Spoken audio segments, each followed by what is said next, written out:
সবাই কেমন আছেন? আহ দেশে নিঃসন্দেহে একটা উদ্বেগজনক পরিস্থিতি চলছে।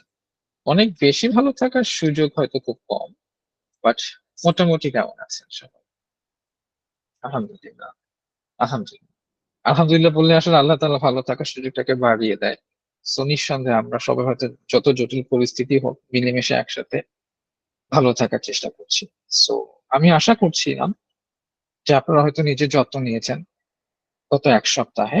সো আজকে আমি এট দি সেম টাইম মানে আমি বরাবর যে এই জায়গা থেকে শুরু করি যে আপনারা আজকে কেমন আছেন? কোন জায়গাতে আছেন?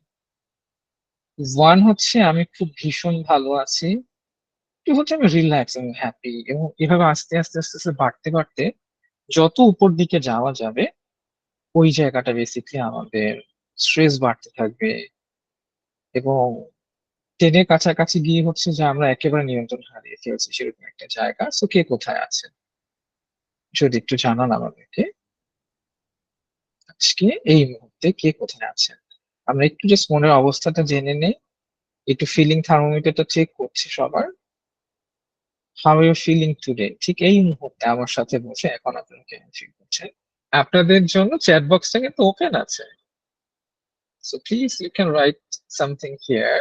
আপনার মুডটা কোথায় আছে? কোন জায়গাতে আছেন?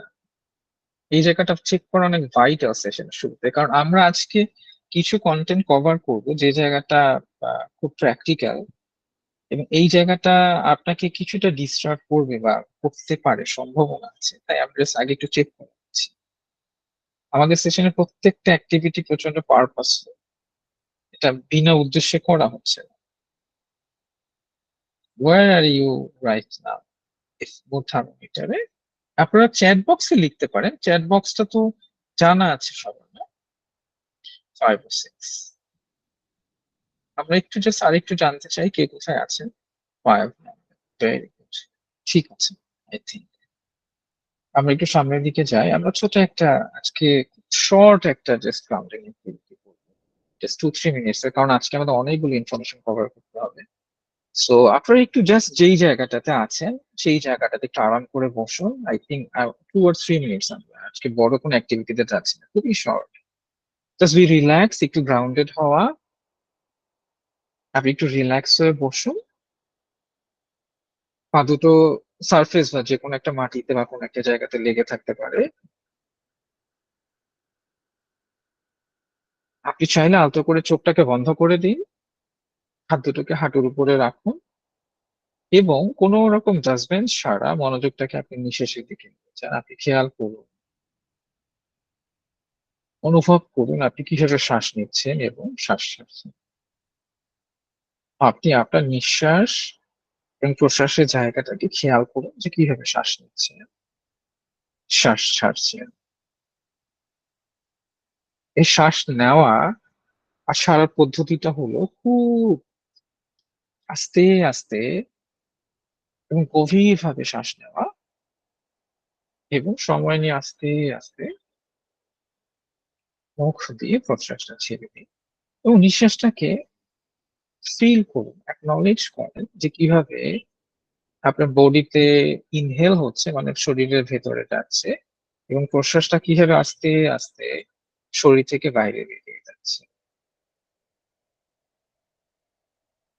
এভাবে জাস্ট 10 থেকে 20 সেকেন্ডস আপনি একটু আপনার নিঃশ্বাস এবং ছাড়ার এক্সেলের প্রসেসটাকে খেয়াল করেন।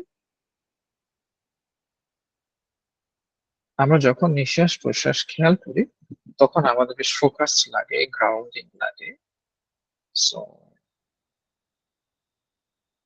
আপনার নিঃশ্বাস প্রশ্বাসটাকে আপনি খেয়াল করুন।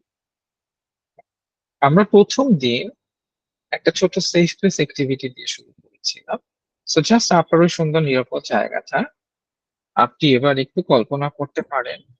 হতে পারে নদী বা সমুদ্রের পাশে বা কোনো বাগানের পাশে অথবা আপনার ঘরে সবথেকে নিরাপদ যেই জায়গাটি আপনি বেছে নিয়েছিলেন।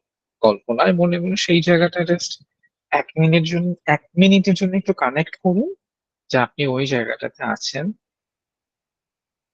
আপনি চারপাশটাকে একটু এক্সপ্লোর করুন, ঘুরে দেখুন।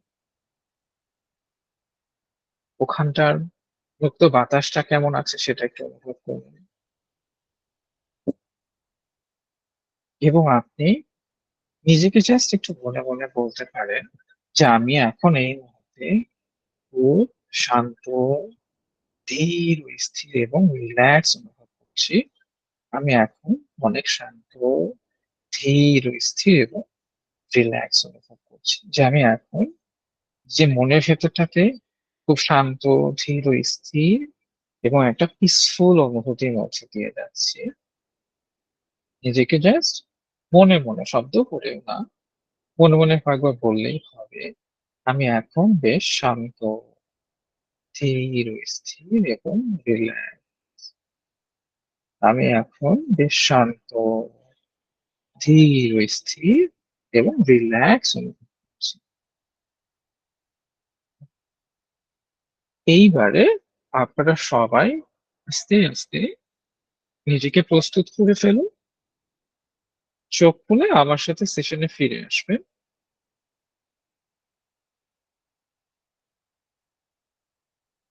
আপনি নিজেকে প্রস্তুত করে ফেলুন।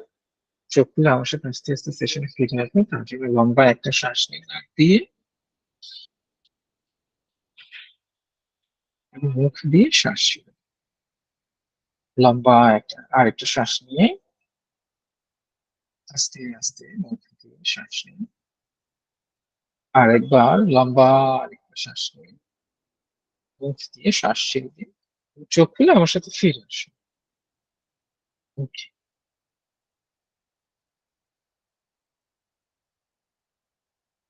সো আজকে আমরা বা খুব গুরুত্বপূর্ণ কিছু টপিক রাখার চেষ্টা করেছি, যে আমাদের বাংলাদেশে যে কমন কিছু সাইকোলজিক্যাল ডিসঅর্ডার আছে, সেই জায়গাটা খুব ভাইটাল যে কয়েকটা disorder, major depressive disorder, generalize anxiety disorder, obsessive compulsive disorder OCD, এবং আমরা ট্রমাটাকে একটু ডিপলি এক্সপ্লোর করার চেষ্টা করব। কারণ আসলে আমাদের ট্রমা নিয়ে প্রচুর মানুষের কম আইডিয়াস আছে এবং অনেক কম ধারণা আছে। এই জায়গাটা আমরা যদি একটু সুন্দরভাবে জানতে পারি, তাই এই পার্টটাকে আমরা একটু ডিটেল রাখার চেষ্টা করছি। সো আমরা একেবারে শুরুতে জাস্ট একটু ভয়াবহতা দেখতে চাই যে কত ভয়ঙ্কর লেভেলে আমাদের বাংলাদেশে যে সাইকোলজিক্যাল ডিসঅর্ডার গুলো কত কমন। এটা খুব রিসেন্ট কিছু স্টাডি, জাস্ট আমি এখানটাতে শুধুমাত্র যে ফলাফল গুলোকে রাখার চেষ্টা করেছি। 2020-এ একটা স্টাডি হয়েছিল, যেটাতে দেখা গেছে বাংলাদেশের অ্যাডাল্ট যারা more than 18+ ইয়ার্স যাদের বয়স, তার ভেতরে প্রায় 57.9% মানুষের, যারা তাদের জীবনে ডিপ্রেসিভ সিমটমস এক্সপিরিয়েন্স করেছে। মানে অলমোস্ট 50% এরও বেশি পপুলেশন তাদের জীবনে ডিপ্রেসিভ সিমটমস গুলো এক্সপিরিয়েন্স করেছে। এবং 59.7% মানুষ, অলমোস্ট 60%, যারা লাইফে স্ট্রেস সিমটমস এক্সপিরিয়েন্স করেছে। এবং 33.7% মানুষ তাদের জীবনে অ্যাংজাইটি সিমটমস গুলো এক্সপিরিয়েন্স করেছেন। তার মানে বলা যেতে পারে যে আমাদের চারপাশে আপনি আমি সহ আমরা সবাই হয়তো ছিলাম কোনো না কোনো সময়, আমরা নিজেরাও এরকম খুব একটা আনকমফোর্টেবল ইমোশনাল স্টেটের মধ্যে দিয়ে আমি হয়তো গিয়েছি। হয়তো আমি অ্যাকনোলেজ করছি, অথবা আমার জানা ছিল না বা আমি অ্যাওয়ার্ড ছিলাম না বলে আমি ওই জায়গাটা অ্যাকনোলেজই করতে পারি।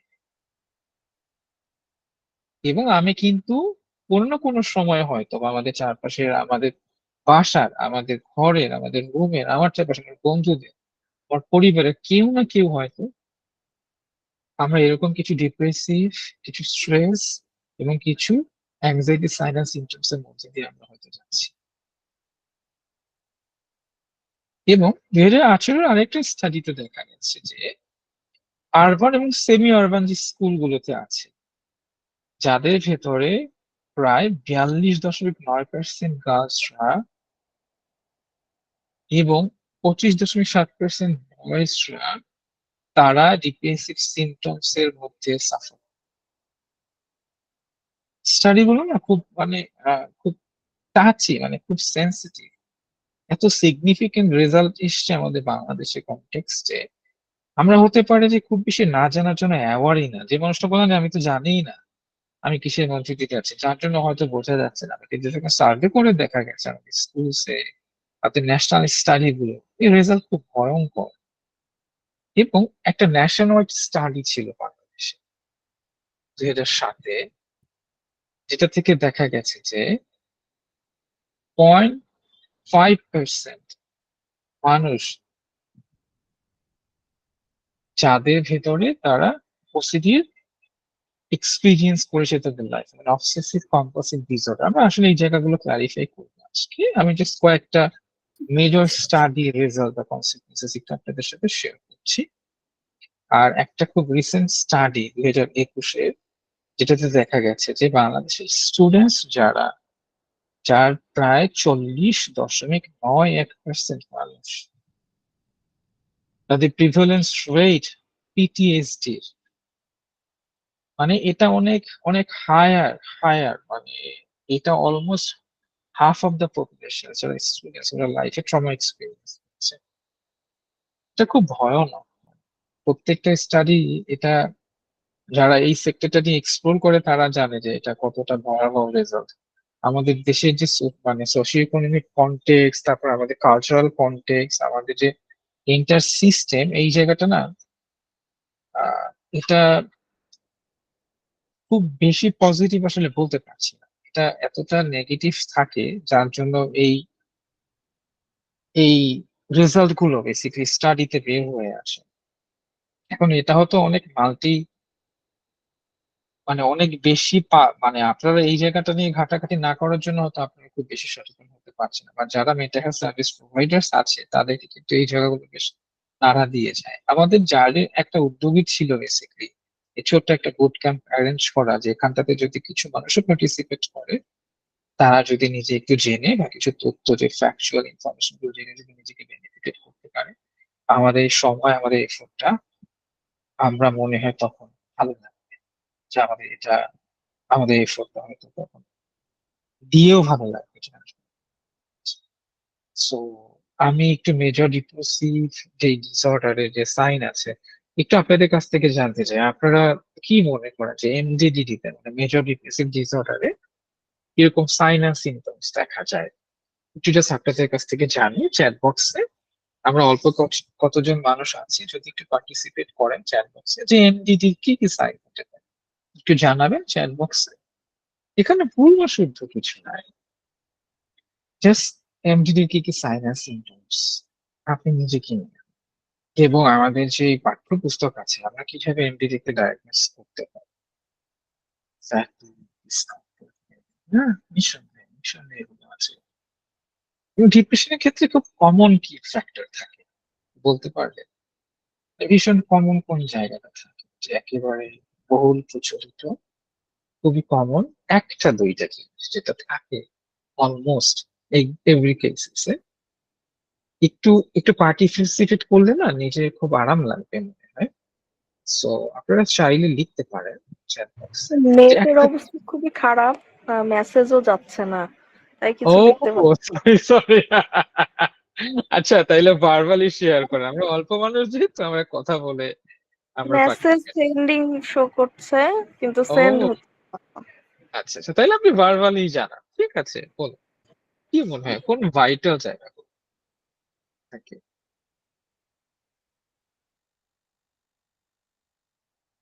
একেবারে খুব কমন কোন জায়গা আমি কি আপনাদের জয়েন। হ্যাঁ, চাইলে আমি চাইলে জানাতে পারেন প্লিজ প্লিজ। আমরা সবাই একটা গ্রুপ, আসলে আমি আপনাদের কাছ থেকে কিছু জিনিস শিখতে চাই।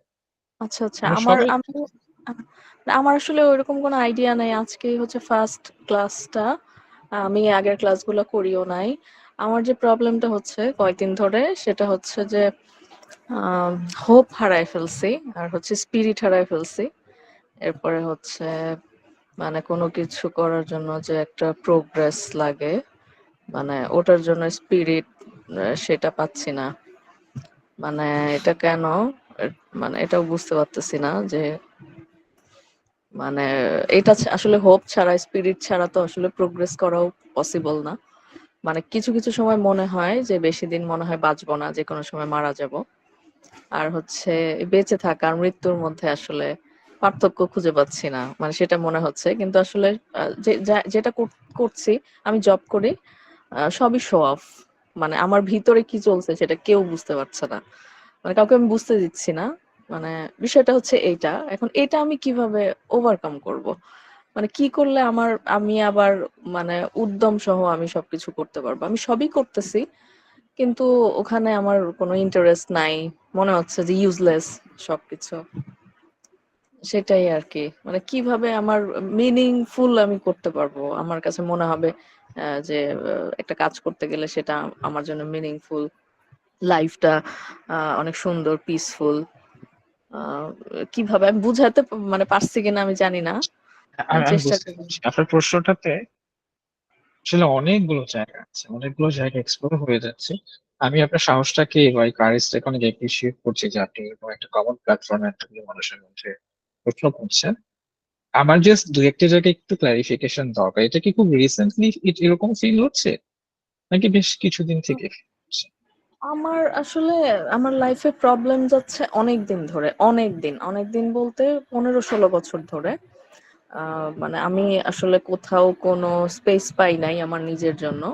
মনে হয় যে কেউ আমাকে পছন্দ করে না, কেউ আমাকে ভালোবাসে না। আর সবকিছু তো আসলে মানে কি বলবো, যে আগের কথাগুলো যখন মনে হয় সবাই ইয়া করি, সবাই তো আমাকে আসলে একসময় সবাই খুব হার্ট করতো। আহ, যাই হোক, ওটা ইয়া। হ্যাঁ, রিসেন্টলি আমার মনে হয় যে এটা মনে হয় আগে খুব একটা হইতো না, যদিও হার্ট করতো। ওটা মানে কষ্ট পাইতাম, কিন্তু আবার ভুলেও যাইতাম। কিন্তু এখন ওই জিনিসগুলো মনে হয় যে একটা পিলারে তৈরি হয়ে গেছে। 15-16 বছর ধরে আমি যখন জিনিসটা দেখতেছি, একটা পিলারে তৈরি হয়ে গেছে জিনিসটা, আমি ভুলতে পারি না। আর হচ্ছে এখন আমার জন্য যতই করুক, যতই মানে আমার কাছে সবকিছু ইউজলেস, মিনিংলেস। জব করতেছি সেটাও মনে হয় যে না, মিনিংলেস, ইউজলেস। আহ মানে কোনো হোপ খুঁজে পাই না, মানে কোনো কারণ খুঁজে পাই না। এটা রিসেন্টলি বেশি হচ্ছে। আমি কালকে রাতে আমি ঘুমাতে পারি নাই, একদমই না। আগে এটা হতো না, আগে কষ্ট পেলেও আমি ঘুম হইতো আমার। কিন্তু ইদানিং যেটা হচ্ছে যে আমি ঘুমাতে পারতেছি না। মানে আমি মনে হচ্ছে আপনার সবকিছু কি থেকে। দুঃস্বপ্ন দেখেন মনে হয়, যে কোনো ফ্ল্যাশব্যাকস হয় বা ইন্ট্রুসিভ থটস গুলো চলে আসে কিনা? না, দুঃস্বপ্ন দেখলেও সেটা আমার মনে থাকে না। দুঃস্বপ্ন দেখি না। তবে কিছুদিন আগে যেটা হইতো, ১ বছর আগে, আমি ঘুমের মধ্যে চিৎকার করে উঠতাম। সবাই দৌড়ায় চলে আসতো। কিন্তু আমার কিছু মনে থাকে না যে আমি কেন, মানে সবাই যখন এসে আমাকে ডেকে উঠাইতো, তখন আমি উঠতাম। উঠে আমি জিজ্ঞেস করতাম, "তোমরা আসছো কেন? কি হইছে?" কিন্তু আমি কিছুই জানি না যে কেন এরকম চিৎকার করে উঠতেছি। কিন্তু আমি কিছুই বলতে পারবো না। মানে এরকম আরকি। আমি আমি বুঝতে পারছি আপনার প্রশ্নটার বেশ কতগুলো ডাইমেনশন আছে। আপনি কি চান আমি প্রশ্নের উত্তরটা এখানে করি? অবশ্যই, কিন্তু এটা অবশ্যই। একটু পার্সোনাল হয়ে যায় কিন্তু বেশ কিছু জায়গাতে। পার্সোনাল বাট হলে ভালো হতো। আসলে এখন এমন অবস্থা হয়ে গেছে, আমার পার্সোনাল জিনিসগুলো এখন আর আমার পার্সোনাল নাই। মানে আমি এমন অবস্থায় চলে আসছি। হ্যাঁ, আপনি বলেন, অসুবিধা নাই। আপনার পারমিশন নিয়ে আমি তাহলে আমি খুব তারপর একটু সেন্সিটিভিটি মেনটেন করে বলছি। আসলে এখানে বেশ কিছু জায়গা আমার কাছে খুব কনসার্নিং লাগছে। প্রথম যে জায়গাটা, আমাদের লাইফের অভিজ্ঞতাগুলো, যেমন আমাদের প্রথম দুইটা ক্লাসে আমরা যে জায়গাগুলো কভার করার চেষ্টা করছি, যে early experience is very vital for আস।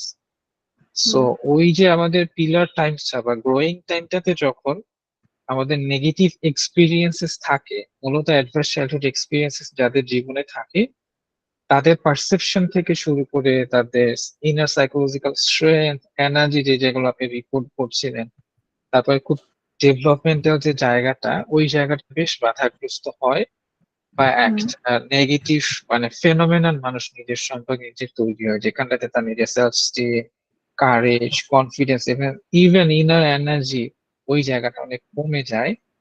এবং হুম, বেসিক্যালি ডেভেলপমেন্টাল এইজেই যখন একটা খুব ছোট মনের ভেতরে এরকম অনেক অনেক আঘাত আসে, ওই জায়গাটা যদি সারপ্রাইজ থাকে বা আনডিসচার্জ থাকে, যে ওইটা কখনো ডিসচার্জ হয় না, এটা ছোট হুম, একটা ডেভেলপমেন্টাল একটা কমপ্লেক্স ট্রমা প্যাটার্ন হিসেবে ভেতরটাতে থেকে যায়। হুম, এই জায়গাটাতে আসলে ম্যানিফেস্টেড সাইন হিসেবে কখনো কখনো ডিপ্রেসিভ ডিসঅর্ডারের দিকে শিফট হতে দেখা যায়, কখনো কখনো ওসিডির দিকে শিফট হতে পারে, কখনো কখনো অ্যাংজাইটির দিকে শিফট হতে পারে, অথবা কারো কারো লাইফে ডেভেলপমেন্টাল বা সিপিটিএসডি যেটাকে বলে, যে complex post traumatic stress disorder, অথবা বিভিন্ন রকমের সাইকোসোমাটিক ডিসঅর্ডার, অথবা অন্যান্য কোনো রোগের দিকে শিফট হতে পারে।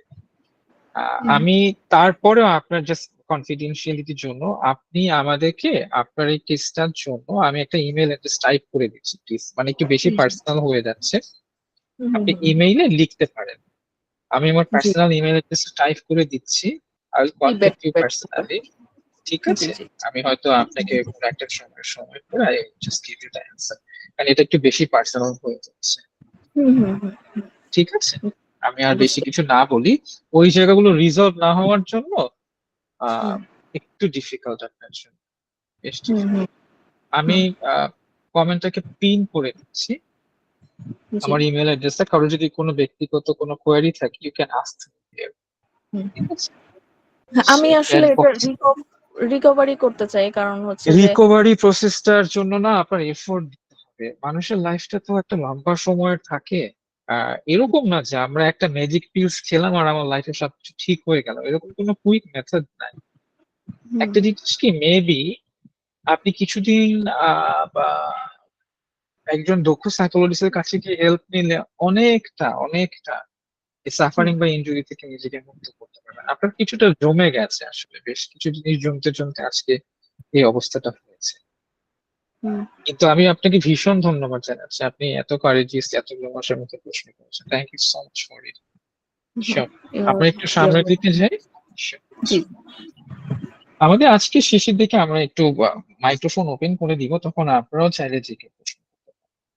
সো আমি মেজর ডিপ্রেসিভ ডিসঅর্ডারের কিছু সাইন, যেটা একেবারে DSM-5 থেকে আমি কিছু কপি করেছি, ওখান থেকে জাস্ট একেবারে যেভাবে আছে ওই জায়গাটাই আমি আপনাদের সামনে একটু ব্যাখ্যা করছি, যে আমাদের ভেতরটাতে ডিপ্রেস মোড থাকে, যেখানটাতে সব থেকে বড় যে ভাইটাল জায়গাটা আপনারা দেখেন, যে including at least one of the depressed mood and এবং loss of interest or pleasures in the same time 2 week period. মানে আমাদের মুড এবং আমাদের আগ্রহের জায়গাটা হারিয়ে, মুডের জায়গাটা খুব মানে লো থাকতে পারে, অনেক স্যাড থাকতে পারে, অনেক গ্লুমি থাকতে পারে, ফিল লাইক ডেথ হতে পারে, এবং আমাদের কাজের জায়গাটা, আমাদের আগ্রহের জায়গাটা, আমার প্লেজারের জায়গাটা হারিয়ে যায়। এবং each of the symptoms represents a change in the previous functioning, যেটা আমাদের কাজের জায়গাটাকে নষ্ট করেছে।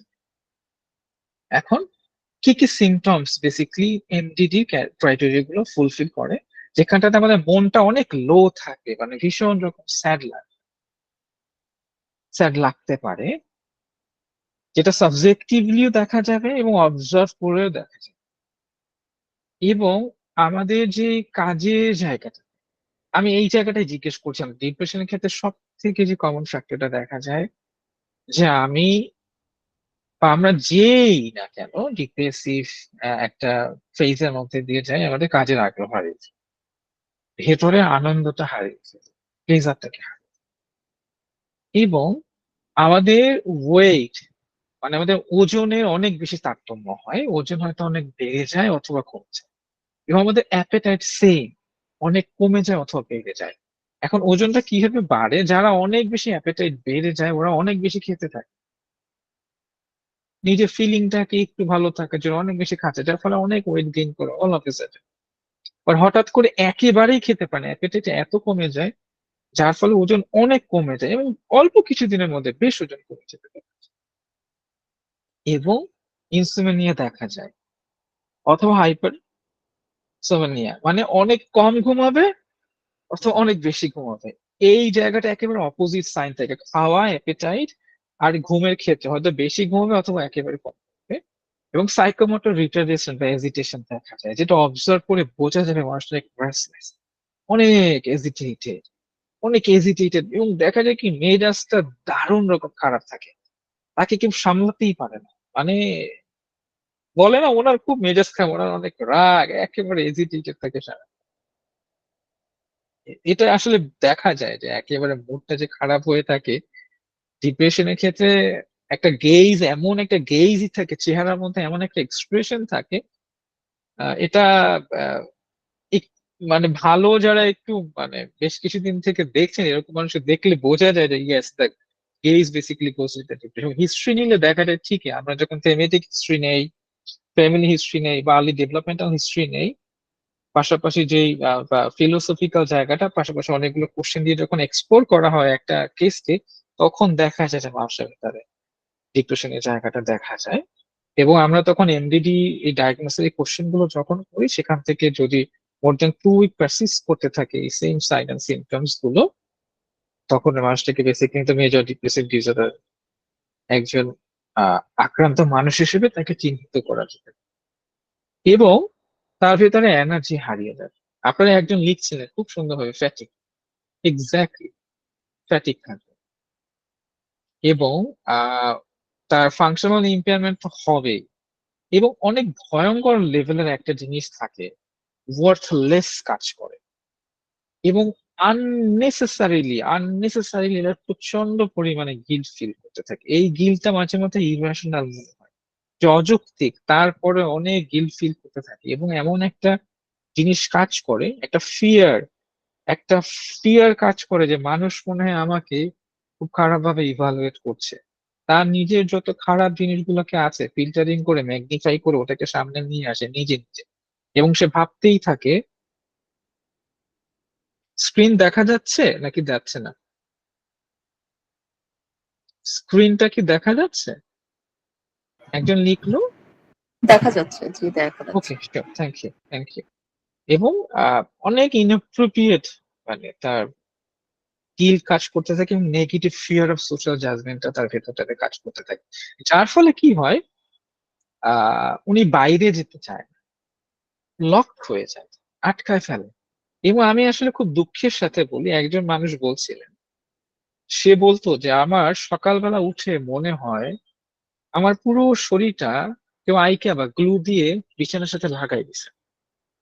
মানে সে তার শরীরটাকে আলাদা করতে পারে।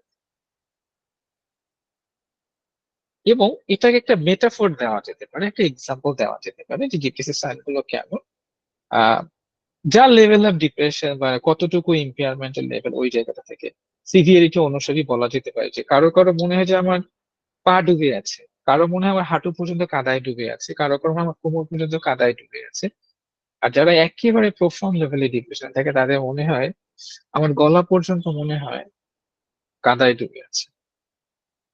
এবং তখন আসলে এইরকম সিভিয়ার ক্লিনিক্যাল ডিপ্রেশনের মধ্যে থেকে একা একা কমব্যাট করা, ফাইট করা, এখান থেকে উঠে আসা it's very difficult, it's very difficult.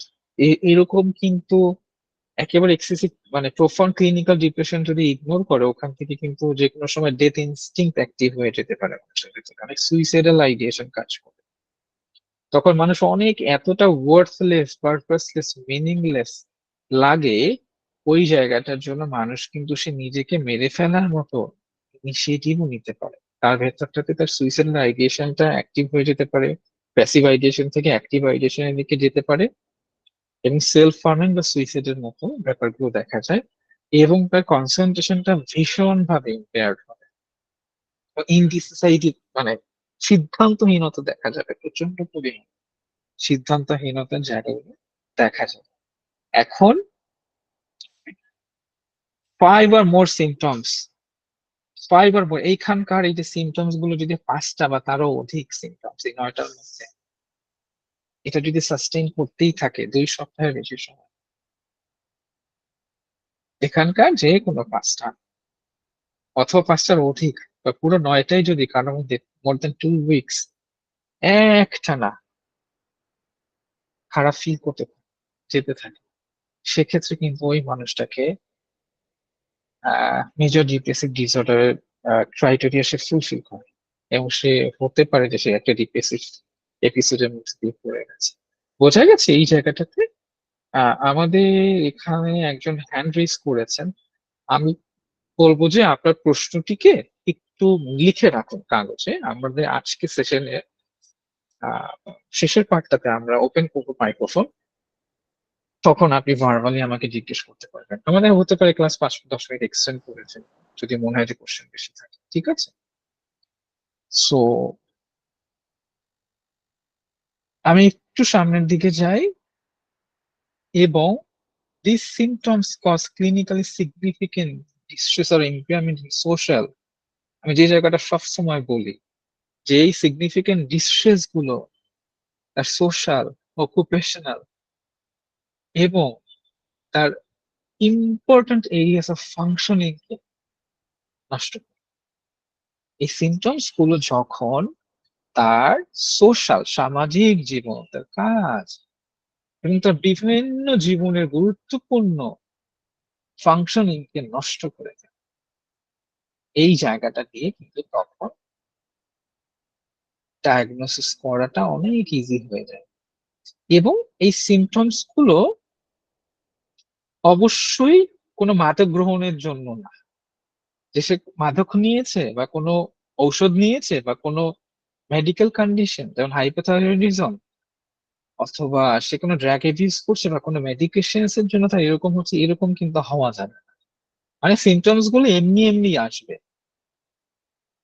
এখন হাইপোথাইরয়েডিজমের ক্ষেত্রে দেখা যায় যে অনেকে কিন্তু লো মুড থাকে, প্রচন্ড কোনো ডিপ্রেসিভ লাগে তাদের।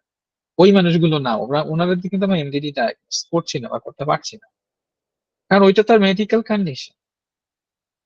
আমরা যারা ড্রাগ বা বিভিন্ন সাবস্টেন্স ইউজ করছে, তাদের হতে পারে ওই সাবস্টেন্সেস একটা একটা ইনডিউস ইফেক্ট হিসেবে তার মধ্যে ডিপ্রেসিভ মুড কাজ করতে পারে। অথবা কারো কারো দেখা যেতে পারে যে সে জেনারেল একটা মেডিকেল কন্ডিশনের জন্য অথবা অন্য কোনো ঔষধের পার্শ্ব প্রতিক্রিয়া হিসেবে ডিপ্রেসিভ সাইন গুলো যদি হয়, তাহলে আমরা এটাকে ক্যারেক্টারাইজ করতে পারবো না এমডিডি হিসেবে। এবং যদি কারো গ্রিভমেন্ট ইস্যু হয়, মানে কারো পরিবারের খুব কাছের কেউ যদি মারা যায়, ওই মানুষগুলোর কিন্তু অথবা অনেক সিগনিফিকেন্ট লাভলি রিলেশনশিপ ভেঙে গেছে, ব্রেকআপ হয়ে গেছে, ডিভোর্স হয়ে গেছে, কেউ মারা গেছে, এই জায়গাগুলো থাকলেও আমরা তখন হয়তো এমডিডি হিসেবে ডায়াগনোস করছি না। এটা বেসিক্যালি ওই গ্রিভমেন্ট রিয়াকশনটার জন্য বা গ্রিফ রিয়াকশনস এর জন্য কিন্তু হচ্ছে। তো মানুষটা কিন্তু সার্টেনলি তখনও ডিপ্রেসিভ ফিচারের মধ্যে দিয়ে যেতে পারে, কিন্তু তখন ডায়াগনোসিসটা অনেক কমপ্লেক্স হয়ে যায়। তখন হতে পারে ডিফারেন্সিয়াল বিভিন্ন ডায়াগনোসিস এর মধ্যে দিয়ে যেতে হয়, যেটাকে ডিডি বলে, ডিফারেন্সিয়াল ডায়াগনোসিস। কিন্তু এই কজাল ফ্যাক্টর গুলো থাকতে পারে ব্যাক এন্ডে, কিন্তু এগুলো ছাড়াও যদি মানুষের ভেতর থাকে একটা না 2 সপ্তাহ ওই আগের সিমটমস গুলো 5টা বা 5টার অধিক 2 সপ্তাহ থেকে লম্বা সময় চলতে থাকে, তখন আমরা কিন্তু মেজর ডিপ্রেসিভ ডিসঅর্ডার হিসেবে ডায়াগনোস করতে পারি। আর এই যে নিচের যেই বড় বড় ঘটনাগুলো, স্বজন হারানো, মৃত্যু, কাছের কাউকে হারানো, বিয়ে ভেঙে যাওয়া, ডিভোর্স হয়ে যাওয়া অথবা ব্রেকআপ হওয়া, এর ফলে আমাদের ক্লোজ টু 2 মান্থস আমাদের বিভিন্ন ফাংশনাল ইমপ্যায়ারমেন্ট হতে পারে। এটা স্বাভাবিক অনেক, এটা একটা শখ, এটা একটা বড় শখ, এটা একটা গ্রিফ রিয়াকশন, এটা একটা ব্রিভমেন্ট রিয়াকশন হিসেবে কিন্তু এই জায়গাটা কাজ করতে পারে। ঠিক আছে, সো আমাদের এই এক্সেপশনাল বিষয়গুলো কিন্তু এমডিডি ডায়াগনোসিস ক্ষেত্রে মাথায় রাখা উচিত। এরপরে বলতে পারবেন যে আমাদের খুব মেজর আরেকটা কি সাইকোলজিক্যাল ডিসঅর্ডার আমাদের মধ্যে দেখা যায় খুব কমন হিসেবে? আমি অবশ্য স্ক্রিনটাই দিয়ে দিয়েছি। আমাদের আরেকটা খুব কমন একটা ডিসঅর্ডার আমাদের দেশে দেখা যায়, জেনারেলাইজ অ্যাংজাইটি ডিসঅর্ডার, মানে জিএডি বলে। দেখবেন যে হসপিটালে গেলে ডক্টর খুব কর্নারে ছোট্ট করে একটা টার্ম লিখে দেয়, জিএডি। মানে উনি ওনার এক্স্যাক্টলি একজন লিখছেন যে তার জিএডি এক্স্যাক্টলি, উনি লিখে দেয় কর্নারে ছোট্ট করে সিম্বল দিয়ে জিএডি, মানে উনি জেনারেলাইজ অ্যাংজাইটি ডিসঅর্ডারের ভিতরে সাফার করছে। আর আসলে এই মানুষগুলো এত কষ্ট পায়, জেনারেলাইজ অ্যাংজাইটি ডিসঅর্ডার কিন্তু অনেক কমন, অনেক কম, অনেক। সো এদের মধ্যে কি কি মানে ক্রাইটেরিয়া থাকবে, তাদের ভিতরে এক্সেসিভ অ্যাংজাইটি থাকবে, ওয়ারি থাকবে,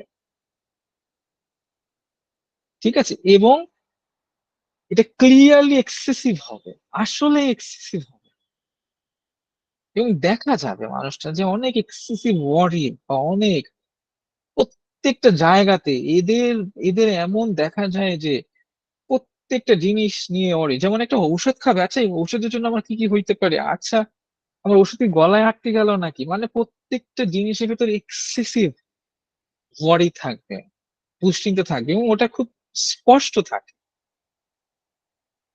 এবং এই যে ওয়ারিটা is very challenging to control, সে তার নিয়ন্ত্রণ হারিয়ে ফেলে, সে কন্ট্রোল করতে পারে। এবং এই ওয়ারি গুলো কিছু ফিজিক্যাল সিমটমস তৈরি করবে, নিচের যেই সাইন এন্ড সিমটমস গুলো আছে, অ্যাটলিস্ট থ্রি ফিজিক্যাল বা কগনিটিভ সাইন এন্ড সিমটমস, যেগুলো নিচে ছয়টা আছে, এগুলো সে এক্সপিরিয়েন্স করতে পারে। এখন এর ভিতরে কি হতে পারে, এজিনেস অর রেস্টলেসনেস। এজিনেস হচ্ছে কি একেবারে খাদের কিনারে মনে হয়, একটা সূক্ষ্ম। আর রেস্টলেস হচ্ছে শরীরটা অনেক অস্থির অস্থির লাগে, মনে হয় কি মুহূর্তের মধ্যে ঘেমে যাচ্ছে, অস্থির হয়ে যাচ্ছে, ছটফট ছটফট করতে থাকে। এই জায়গাটা বারবার দেখাতে গেলে এরকম মনে হয় যে আপনার ইন্টারনেট ইস্যুর জন্য হয়তো আপনি স্ক্রিনটা দেখতে পাচ্ছেন, এরকম হতে পারে। আসলে সবার তো নেট কানেকশন এতটা স্টেবল না। আহ যদি দেখেন যে ক্লাসে পার্টিসিপেট করেছেন এর পরেও দেখতে পাচ্ছেন না, আমাদের ভিডিওটাতে হোপফুলি ইনশাল্লাহ মোটামুটি ক্লিয়ার পিকচার পাবেন। Nabil, please check the screen, দেখা যাচ্ছে কিনা। হ্যাঁ, দেখা যাচ্ছে, আমার এখানে একদম ক্লিয়ারলি দেখা যাচ্ছে। হ্যাঁ, আমাদের হচ্ছে কি সবার নেটটা এত স্টেবল না। সো সো কারো কারো হতে পারে যে একটু না দেখতে পারেন, বাট আমার কাছে মনে হয় দেখা যাচ্ছে। আর নাবিল, আপনি আমাকে ইনস্ট্যান্ট জানায়েন যদি দেখেন যে আমারটা ফ্রিজ হয়ে গেছে, দেখা যাচ্ছে না। হ্যাঁ, ঠিক আছে। জি জি জি জি। ওকে। ওকে, শিওর। এবং তারা অনেক ইউজুয়াল, মানে অনেক ফ্যাটিক হয়ে যায়, অনেক অনেক ফ্যাটিক, যেটা একেবারে নর্মাল না, আনইউজুয়াল। এবং তাদের কনসেন্ট্রেশন অনেক ইম্পেয়ার থাকে, মানে একেবারে মনোযোগহীনতা, নষ্ট হয়ে যায় মনোযোগের জায়গা।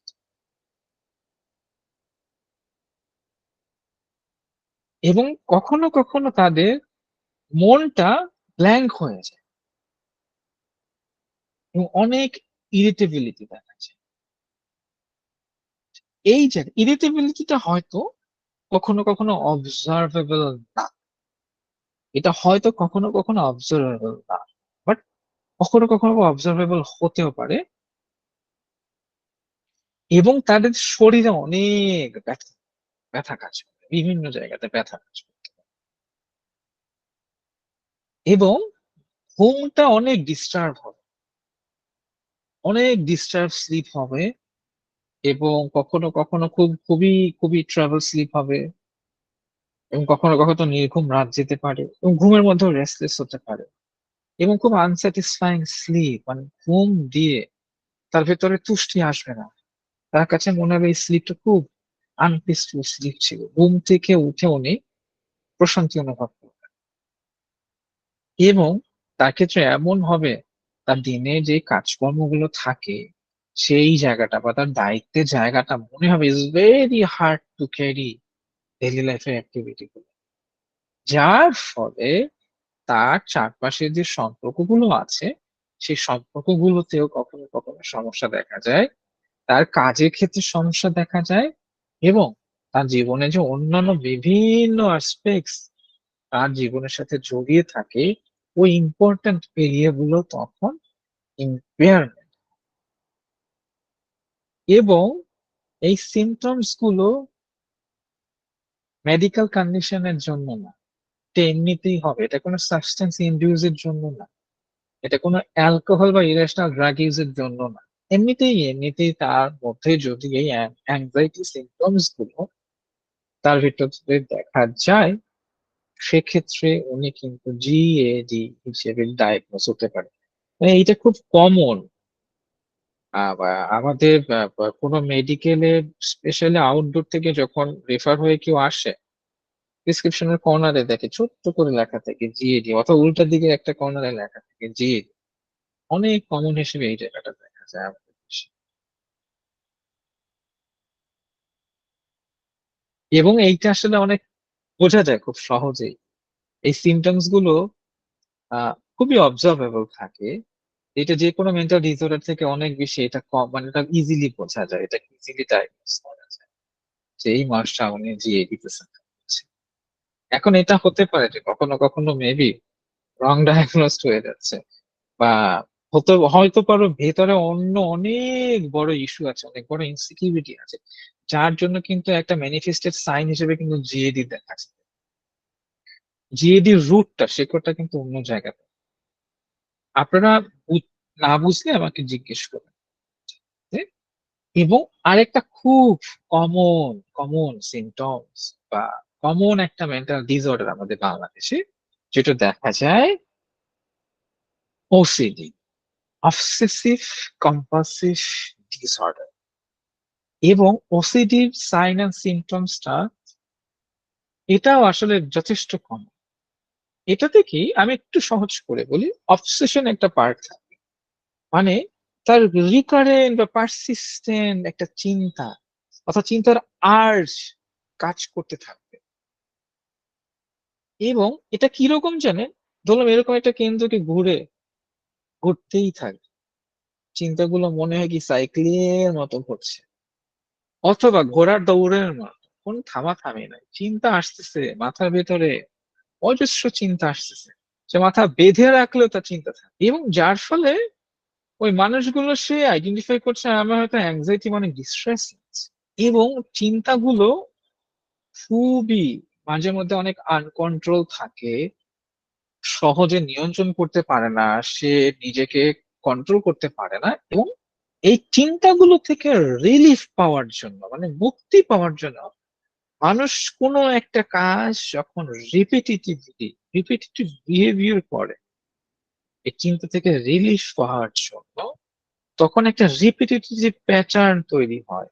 যেমন একজন মানুষ, তার কাছে মনে হয় চেয়ারে ময়লা লেগে গেছে, এই জন্য সে কাউকে বসতে দিবে না, কেউ যদি ধরে ছুঁয়ে সাথে সাথে মুছবে ধুবে, পুরো কভার টভার সব তার বিছানায় বসে পুরো বিছানা চাদর সরায়, বিছানা চাদর ধুয়ে, তার বালিশের কভারে কেউ টাচ করতে দিবে না, তার গামছা কাউরে টাচ করতে দিবে না, তার কাপড় কাউরে ধরতে দিবে না, কাউরে বাইরে থেকে আসতে দিবে না। মানে খুব ভয়ঙ্কর একটা সিমটমস বলি।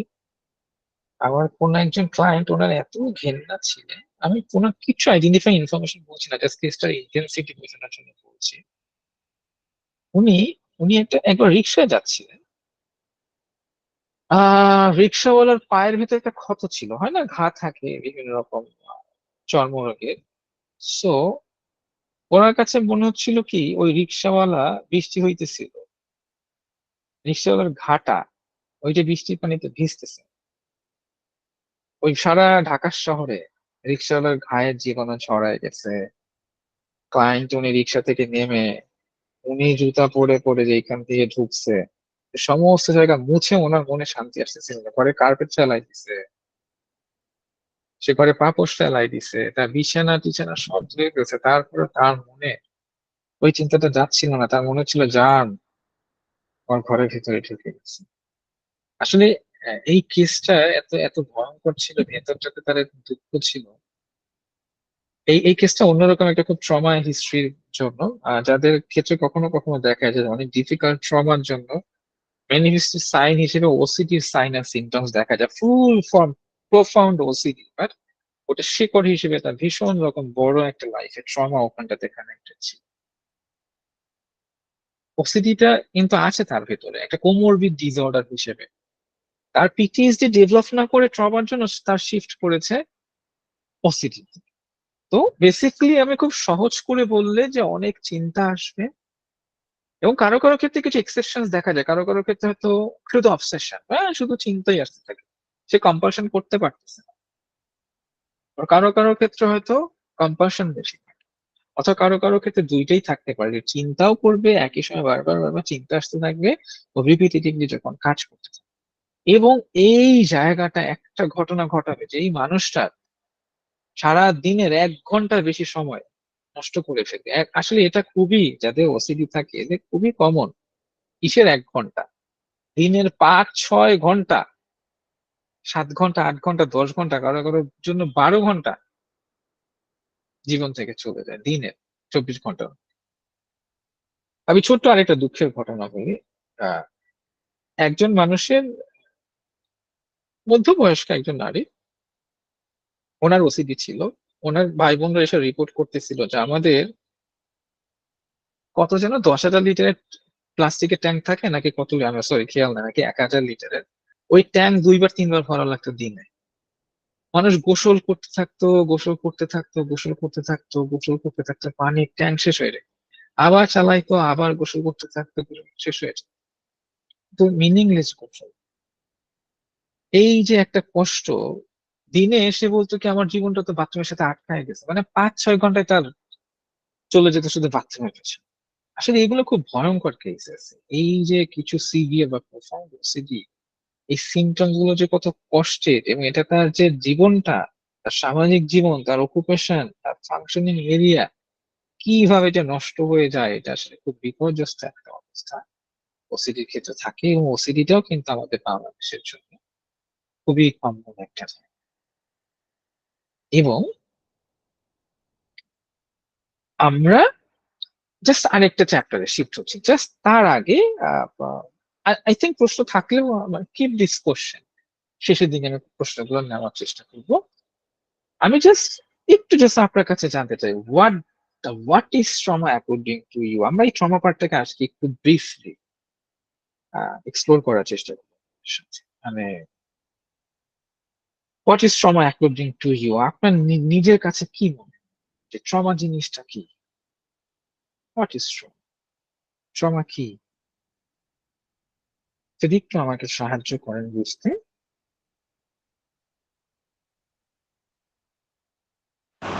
ট্রমা হচ্ছে এমন একটা জিনিস যেটা হচ্ছে মানুষের মনের ভিতরে খুব ভালোভাবে গেঁথেছে এবং মানুষ আতঙ্কিত থাকে, মানুষ অনেক ভয়ে থাকে। Thank you so much. আমাদের একেবারে বর্তমান সার্বিক পরিস্থিতি কেউ যদি অবজার্ভ করেন, বলেন তো right now what we are going through, ঠিক এখন বর্তমানে কিছুদিন থেকে লাস্ট 1-2 সপ্তাহ আমরা কিসের মধ্যে দিয়ে যাচ্ছি?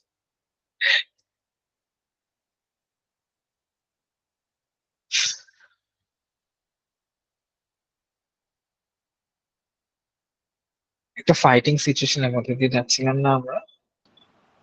জি, এটা নিয়ে তো সবাই ভীত, আতঙ্কিত।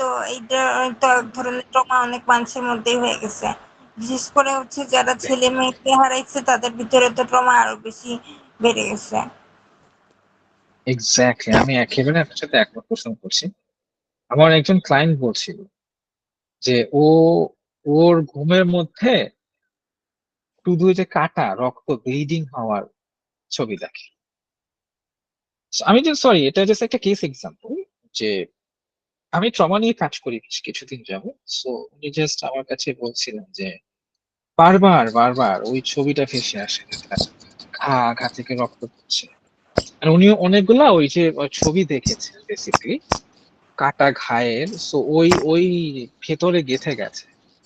সো আমি একটু জাস্ট ট্রমাটা নিয়ে একটু সামনের দিকে আগাই, এই জায়গাটা আমরা যদি ক্লিয়ার হয় আমাদের অনেকগুলো জট খুলে যাবে আমাদের মধ্যে। সো এক্স্যাক্টলি আপা, আপনি যে জায়গাটা বলছিলেন এক্স্যাক্টলি দিস। আমি এবং নিজে ট্রমার ভিতরে আছি। এক্স্যাক্টলি এক্স্যাক্টলি আমি আপনার এই ফিলিংটাকে দারুণ ভাবে অ্যাকনলেজ করছি। আমাদের অনেক মানুষ এখন বর্তমানে একটা ট্রমাটিক এপিসোডের মধ্যে আছে, খুব আমার ভয়াবহ। আরেকটা ট্রমা আছে। আপনি প্রশ্ন হিসেবে চাইলে শেষের দিকটাকে রেখে দিয়ে আমি একটু ইনফরমেশন গুলো বলি, হোপফুলি আপনি এর ভেতরে কিছু উত্তর পেয়েও যাবেন, ঠিক আছে? ওকে। শিওর। সো ট্রমা জায়গাটাকে বোঝার জন্য আমাদের জাস্ট একটা গ্রিক ওয়ার্ড আছে। মানে ট্রমা ওয়ার্ডটার উৎপত্তি কোথা থেকে? একটা গ্রিক ওয়ার্ড ছিল ওন।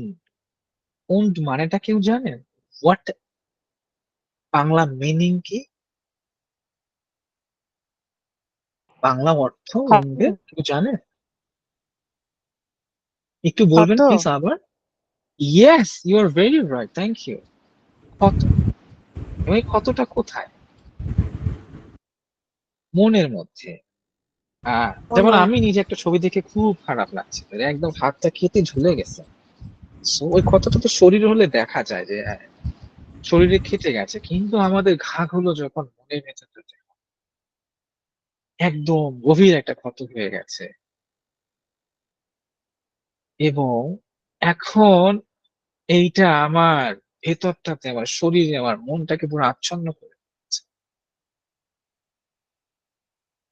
এবং এইটা যদি কখনো কখনো এইটাকে সলভ না করা হয়, এটাকে রিজলভ না করা হয়, এটা যদি আনডিসচার্জ থাকে, এটা বছরের পর বছরও কিন্তু আমাদের ভেতরটাতে যদি এই ইমোশনাল উনটা থেকে যায়, এটা থেকে আমাদের ভেতরে ট্রমা ডেভেলপ হতে পারে। কত ভয়ঙ্কর একটা জিনিস, ক্ষত থেকে মূলত ট্রমা জিনিসটা শুরু হয়। গ্রিক ওয়ার্ডটা খুব মিনিংফুল এই জন্য, উন্ড ওয়ার্ডটা ট্রমা বোঝার জন্য।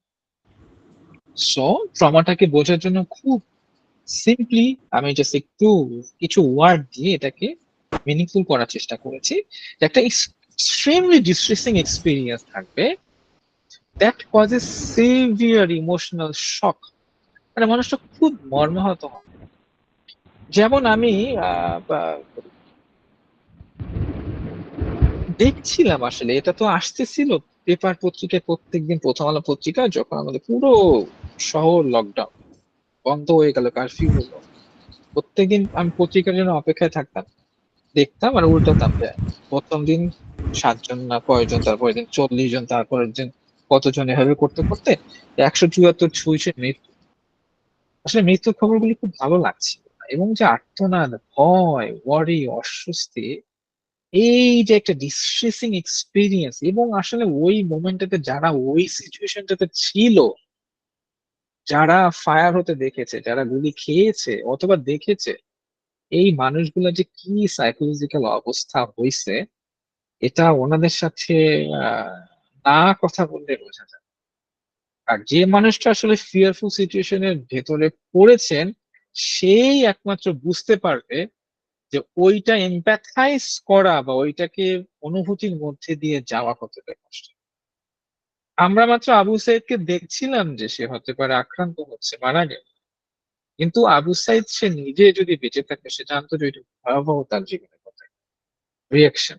এবার যারা আসলে টেরিবল ইভেন্টটা এক্সপিরিয়েন্স করেছে এবং যেই মোমেন্টটাতে এক্সপিরিয়েন্স করছিল, এবং তার যে একটা টেরিবল, যে তার ভেতরটাতে একটা ইমোশনাল সাইকোলজিক্যাল যে এক্সপিরিয়েন্সটা ভেতর দিয়ে যাচ্ছিল, ওই সময়টা প্রচন্ড পরিমাণে মানে স্টাকিং, অনেক ওভারওয়েলমিং থাকে ইমোশনাল রেসপন্সটা, এবং যার ফলে তার ভেতরটাতে ওই ইমোশনটা বিভিন্ন থটস আকারে, ইন্ট্রুসিভ ইমেজারি আকারে বা ইন্ট্রুসিভ থটস আকারে যখন বারবার বারবার আসতে থাকে, রিপিটেটিভলি ফ্ল্যাশব্যাক আকারে আসতে থাকে, ওই জায়গাটা বেসিকলি একটা ট্রমা হিসেবে দেখা যায়। আমি এটাকে ফার্দার বোঝার জন্য আর একটু সহজ করে এক্সপ্লেন করছি যে person May experience trauma as a response to any event that find physical emotional threatening or harmful. যেমন আমাদের কিছুদিন আগে স্ট্রেট মুভমেন্ট, ওখানটাতে অনেক মানুষ ট্রমাটাইজ হয়েছে, এবং একজন ট্রমাটাইজ মানুষ প্রচন্ড পরিমাণে একটা রেঞ্জ অফ ইমোশনস এর ভেতর দিয়ে যাচ্ছে just immediately after that event. এবং এটা যদি সলভ না করে, maybe it's a long term, লম্বা সময় উনি ইভেন্টটার ক্ষতটা উনি ক্যারি করতে পারেন। এবং ওই ইমোশন গুলো তার জন্য প্রচন্ড পরিমাণে ওভারওয়েলমিং, হেল্পলেসনেস ছিল, অনেক শক ছিল, এবং খুবই ডিফিকাল্ট ছিল তার জন্য প্রসেস করা। মানুষ বলে না যে আমি এত ট্রমাটাইজ, এত শক, আমি এত এত লস্ট, আমি ওই সময় বুঝি নাই, আমার শরীর রেসপন্স করে, আমাদের মন রেসপন্স করে না, আমি কি করব বুঝতে পারতেছি না। মানে আসলে আমি এই কথাটা, আজকে তো আমার মধ্যে আছি 3-4 মাস যাবত। এটা এটা এটা বুঝতে পারছি আপা, আমি অ্যাকনলেজ করছি আপনার কষ্টের জায়গাটা। আমরা আসলে রিসেন্টলি অনেক মানুষই ট্রমাটাইজ হয়ে গেছে। আমরা রিসেন্ট কিছু ঘটনা, বা স্পেশালি আমি বলবো যে লাস্ট অলমোস্ট 10-12 ডেজ এর ঘটনা আমাদেরকে আসলে দারুণভাবে উদ্বিগ্ন করেছে, আমাদেরকে খুব বিপর্যস্ত করেছে। এইটার ক্ষতি আমাদেরকে, আমরা যেটা দেখেছি ভিকটিম হিসেবে আমাদের কারো না কারো এই ক্ষতিটা কিন্তু চলবে। আমি এটা নিয়ে দারুণ উদ্বিগ্ন, তার জন্য আমি আজকে এই চ্যাপ্টারটাকে একটু বেশি লম্বা রেখেছি। এইটা আমি একটু প্ল্যান চেঞ্জ করেছি, আসলে সত্য কথা আমাদের এই ঘটনাটা ঘটে যাওয়ার পর আজকে ক্লাসের জন্য আমি কিছুটা প্ল্যানই চেঞ্জ করে ফেলেছি। এই জায়গাটা আমি খুব ছোট রেখেছিলাম, বাট একটু ডিটেল রাখছি এই জন্য, বোঝার জন্য, যাতে এখান থেকে নিজেরা আপনার নিজেকে হেল্প করতে পারে। তো এবং এটাকে আরেকটু বোঝার জন্য, এই ট্রমাটা হচ্ছে, এই ট্রমা কিন্তু মানুষের ভেতরটাতে যখন জমে যায়, এটার একটা লম্বা সময় থেকে কিন্তু এই সাইকোলজিক্যাল এফেক্টটা মানুষের ওয়েলবিং এর ক্ষেত্রে বিভিন্ন বাধা হিসেবে কাজ করতে পারে। এবং এটা কিভাবে বুঝবেন যে আপনি ট্রমাটাইজ হয়ে গেছেন বা আপনি পিটিএসডি তে পড়ে যাইতেছেন কিনা?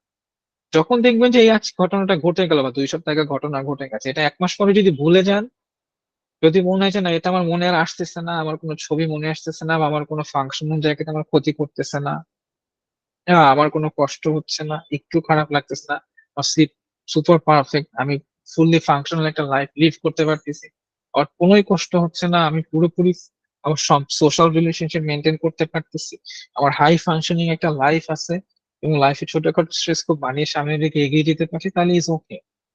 বাট যারা এই ঘটনাটা ঘটার পরেও 1 মাস 1 মাস যাবত আমরা পিটিএসডি ডায়াগনোস করতে পারি না, basically কোনো একটা ঘটনা ঘটে যাওয়ার পরে এটাকে একুট স্ট্রেস, এখন কারো যদি এর মধ্যে যে এই ঘটনাটার ফলে অলরেডি এইটা দেখেই যে উনি একটা শকের মধ্যে পড়ে ওই ইমোশনাল রিপিটেটিভ নেগেটিভ এক্সপিরিয়েন্স গুলোর ভেতর দিয়ে যাচ্ছেন, অনেক ফ্ল্যাশব্যাক হচ্ছে, চিন্তাতে বারবার ছবিগুলো ভেসে আসতেছে, যে কোনোভাবে নিজেকে সামলাতে পারছে না, এই সময় এটাকে একুট স্ট্রেস ডিসঅর্ডার বলে। এটাকে ততক্ষণ পিটিএসডি হয় না, কিন্তু এই সিমটমস গুলো যদি পারসিস্ট করে, মানে লাস্ট করে, সিমটমস গুলো চলতে থাকে এবং এটা না কমে, এটা সিভিয়ারিটি যদি না কমে, এটা যদি পারসিস্টেন্টলি সিমটমসটা 1 মাসের বেশি লাস্ট করতে থাকে, তখন কিন্তু অ্যাকর্ডিং টু দ্য DSM-5 ওই মানুষটা পিটিএসডি তে ডায়াগনোস, মানে পোস্ট ট্রমা স্ট্রেস ডিসঅর্ডার তখন ডেভেলপ করে। এবং কারো যদি এই ঘটনা ঘটে যাওয়া, এই যে ট্রমাটিক ইভেন্টটার ভিতরে এক্সপিরিয়েন্স করার ফলে উনি 1 মাস থেকে শুরু করে 6 মাস পর্যন্ত, 6 মাসের পরেও কি যদি ওনার সাইন অ্যান্ড সিমটমস থাকে, তখন ওইটাকে বলে ডিলেড অনসেট পিটিএসডি।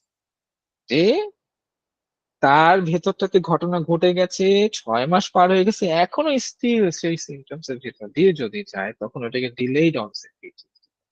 আমাদের কাজ করতে গিয়ে আমি এত ডিলেড অনসেট পিটিএসডি মানুষ দেখেছি আমার জীবনে। ভীষণ রকম আমাদের এত ক্রিটিক্যাল। আজকাল আপনারা যখন ইনফরমেশন গুলোর ভেতর দিয়ে যাবেন, আপনাদের কারো কারো একটু একটু এম্প্যাথাইজ করে কানেক্টেডও করে ফেলতে পারেন প্লিজ। এই জায়গাটাতে যদি মনে করেন ইজ ভেরি ডিস্ট্রেসিং, আমাকে পার্সোনালি ইমেল করেন, আমি রিপ্লাই দেওয়ার চেষ্টা করি, বা হতে পারে আমার কিছুক্ষণ অল্প সময় কথা বলে নেবো। এবং আমি কিন্তু শেষের সেশনটাতে প্ল্যান থাকবে যে আমরা কিভাবে এই জায়গাটা ওভারকাম করতে পারি, সেই জায়গাটা পুরো প্রসেস গুলো থাকে। এই জন্য আমি শুধুমাত্র ভিডিও দেখার না, এই ক্লাসের পার্টিসিপেশনের জায়গাটা তাদেরকে মানে ইনশিওর করতে রিকোয়েস্ট করছি। সো আমি কয়েকটা টাইপস অফ ট্রমা একটু জাস্ট আপনাদেরকে একটু বোঝায় বলতে চাই, যাতে আপনারা বুঝতে পারেন যে ট্রমা ইটসেলফ জিনিসটা কেমন থাকে। যেই ট্রমাটিক ঘটনাগুলোতে একটা সিঙ্গেল ইনসিডেন্ট থাকবে, মানে সে শুধু তার জীবনে একবার কোন একটা হাই স্ট্রেসফুল একটা ডেঞ্জারাস ইভেন্টের সম্মুখীন হয়েছে, সে জীবনে একবার একটা অ্যাক্সিডেন্ট দেখছে, ওখান থেকে কারো মৃত্যু দেখেছে, অথবা সে জীবনে একবার মাত্র অ্যাবিউজ হয়েছে, অথবা সে তাকে জীবন থেকে কাউকে হারায় ফেলছে, অথবা কাউকে সে ভিক্টিমাইজ হইতে দেখছে, উইটনেস করছে, সাক্ষী হয়েছে।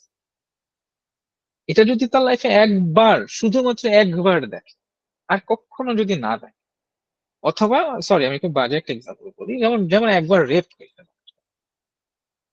ওই জায়গাটা মানুষের জন্য একটা সিঙ্গেল ইনসিডেন্ট আর ট্রমা। আপনারা এই জায়গাটাতে একটু মনোযোগ দেন, এই জায়গাটা একটু বোঝার চেষ্টা করুন। স্যার ট্রমা তো অনেক সময় হচ্ছে গিয়ে অনেকগুলো ঘটনা একসাথে হওয়ার পর তারপর মানুষ ট্রমাটাইজড হয়ে যায়, আবার অনেক সময় সিঙ্গেল ঘটনা ক্ষেত্রেও ইয়েস হয়। Exactly, I completely agree with you. আমি এই জন্য তো এই টাইপসটাকে আপনাদেরকে বোঝানোর চেষ্টা করছি। আমি কিন্তু এই জন্যই এই টাইপটা আপনাদেরকে বোঝানোর চেষ্টা করছি। এবং এই কথাগুলো তো এইখানটাতে, এই যে আপনি যে কথাটা মাত্র বলছিলেন যে কমপ্লেক্স বা রিপিটিটিভ ট্রমা কি, যাদের ট্রমা গুলো এক্সপোজার গুলো মাল্টিপল ইভেন্টস থাকে, আমি এক্সাম্পল অনগোয়িং অ্যাবিউজ থাকে।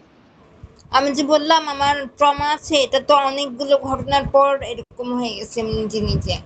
একটা দুইটা ঘটনা না, অনেকগুলো ঘটনা ঘটছে। আমি অ্যাকনলেজ করছি, আমি আপনাকে আজকে সেশনের শেষে গিয়ে একটু শুনবো। এখন যদি আপনাকে অ্যাটেন্ড করি তখন দেখা যাবে যে আমাদের মেজরিটি যারা পার্টিসিপেন্টস আছে ওনারা হয়তো ইনফরমেশন গুলো পেতে একটু বাধাগ্রস্ত হবে। আমি শেষে গিয়ে আমি মাইক্রোফোনটা আপনার জন্য, আপনার নামটা আমি দেখে রাখছি, মালিহা জিশা। আপনি আমাদের আজকে সেশনের শেষে প্রশ্ন করবেন, ঠিক আছে? সো অবশ্যই এবং স্যার। যখন, sure sure sure, thank you আপা, প্লিজ, থ্যাংক ইউ। সো যখন কমপ্লেক্স, সরি না না অসুবিধা, সরি স্যার, আমিও একটু প্রশ্ন করব আপনাকে। ঠিক আছে। আমরা নাবিল একটু জি নামগুলো জি দেখে রেখেন, আমরা প্লিজ ওনাদের প্রশ্ন আজকে একটু ভার্বালি নিব, কারণ আসলে আমি আজকে সময় 5-10 মিনিট বেশি লাগলো ওনাদের প্রশ্নগুলো জি নিতে চাই। হ্যাঁ, জি শিওর প্লিজ, ওকে। সেখানে কমপ্লেক্স অফ রিপিটিটিভ ট্রমা, যখন ওই আন মানে এক্সপোজারটা যখন মাল্টিপল ইভেন্ট থাকে, এক্সাম্পল একটা মানুষ, সে ছোটবেলায় তার খারাপ এক্সপিরিয়েন্স ছিল অনেক, সে বুলিড হয়েছে, ভার্বাল এবিউজ হয়েছে। এখন তার একটা ফিমেল ছিল ধরলাম, এখন সে বিয়ে করলো, তার 26 বছর বয়সে একটা হাজবেন্ড, এখন হাজবেন্ড প্রায় ভীষণ রকম মার খাইতেছে এবং কনস্ট্যান্টলি সে ইমোশনালি বুলিড হইতেছে বাসার মধ্যে।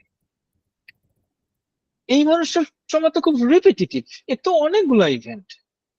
তখন এই যে রিপিটিটিভ ইভেন্টের জন্য একটা কমপ্লেক্স প্যাটার্ন অফ ট্রমা কিন্তু কখনো কখনো মানুষের ভেতর দিয়ে তৈরি হয়, অথবা অনগোয়িং অনগোয়িং কন্টিনিউয়াসলি। যেমন আমাদের ফিলিস্তিনে যারা এই বাচ্চাগুলা এত জীবন নাশ, এত ভয়াবহ একটা যুদ্ধের অভিজ্ঞতার মধ্যে দিয়ে যাচ্ছে, ওরা যে কি লেভেলের ট্রমাটাইজ, ওরা যে ভয়ঙ্কর লেভেলে, ওরা ওরা ভীষণ ভালনারেবল কিছু গোষ্ঠী আছে। এবং যদি কেউ ট্র্যাপড হয়, কেউ যদি অনগোয়িং বিট্রায়ালের মধ্যে দিয়ে যায়, ইভেন ইভেন কারো কারো সরি কিছু রিলেশনশিপের ক্ষেত্রে দেখে অনগোয়িং বিট্রায়ালের মধ্যে দিয়ে কিন্তু ট্রমাটাইজ হয়েছে, ডোমেস্টিক ভায়োলেন্স অনগোয়িং চলতেছে, একজন ড্রাগ এবিউজার হাজবেন্ড তার ওয়াইফকে, তার বাচ্চাদেরকে একেবারে অ্যাবসলিউটলি ট্রমাটাইজ করে ফেলতে পারে। বা সে যদি ট্র্যাপড হয় ইমোশনালি আর ফিজিক্যালি, যেমন এক্সাম্পলস কোনো একজন আন্দোলনকারী রিপিটিটিভলি হয়রানির শিকার হচ্ছে, বারবার আটকাচ্ছে, ধরা খাচ্ছে, বারবার ভয় পাচ্ছে, এই মানুষের ভিতরে যে কোনো সময় একটা কমপ্লেক্স ট্রমা তৈরি হয়ে যেতে পারে। এবং এইখানটা তারপরে প্রত্যেক টাইপস একটু আলাদা দিয়ে মনোযোগ দিয়ে বোঝার চেষ্টা করুন যে টাইপস গুলো ইজ ভেরি সিগনিফিকেন্ট, যাতে আপনারা আইডেন্টিফাই করতে পারেন। এবং ডেভেলপমেন্টাল ট্রমা, যারা জন্মের পর পরই একদম ছোট বাচ্চাকালীন থাকা অবস্থাতে, আমি অ্যাডভার্স চাইল্ডহুড এক্সপিরিয়েন্সের কথা যে বলছিলাম, যে একটা ডেভেলপমেন্টাল এইজে যখন একটা বাচ্চা, ছোট একটা মানুষ অনগোয়িং রিপিটিটিভলি সে verbal abuse, emotional abuse, neglect, physical abuse, sexual abuse, physical assault, emotional abuse, এবং অথবা সে ভায়োলেন্স উইটনেস করতে থাকে বা দেখতে থাকে একটা ছোট্ট বাচ্চা বা ইনফ্যান্টস। এবং এক্সপোজার গুলো যদি অনগোয়িং থাকে, রিপিটিটিভ থাকে, তখন ওই মানুষের ভেতরে ডেভেলপমেন্ট, ট্রমা ডেভেলপ। আপনাদের এই টাইপস গুলো একটু ভালো করে বোঝার চেষ্টা করেন, ছোট্ট একটা এক্সাম আছে আজকে একটু পরে। এবং সেকেন্ডারি ভাইকেরিয়াস ট্রমা, মানে ইট ইজ ভেরি সিগনিফিকেন্ট, একটা মানুষের নিজে ট্রমা ইভেন্টের ভেতরে পড়ে নাই, সে দেখেও নাই, কিন্তু একটা ট্রমা ভিকটিম আইসা তাকে গল্প বলতেছিল যে জানো এইভাবে এইভাবে এইভাবে আমি সিচুয়েশনে পড়ে গেছি। উনি শুনে শুনেই উনি একটা সেকেন্ডারি ভিকটিমাইজেশন প্রসেসটা ওনার ভেতরটাতে হতে পারে। এই জন্য এই টাইপসটাকে বলে সেকেন্ডারি অর ভাইকেরিয়াস ট্রমা।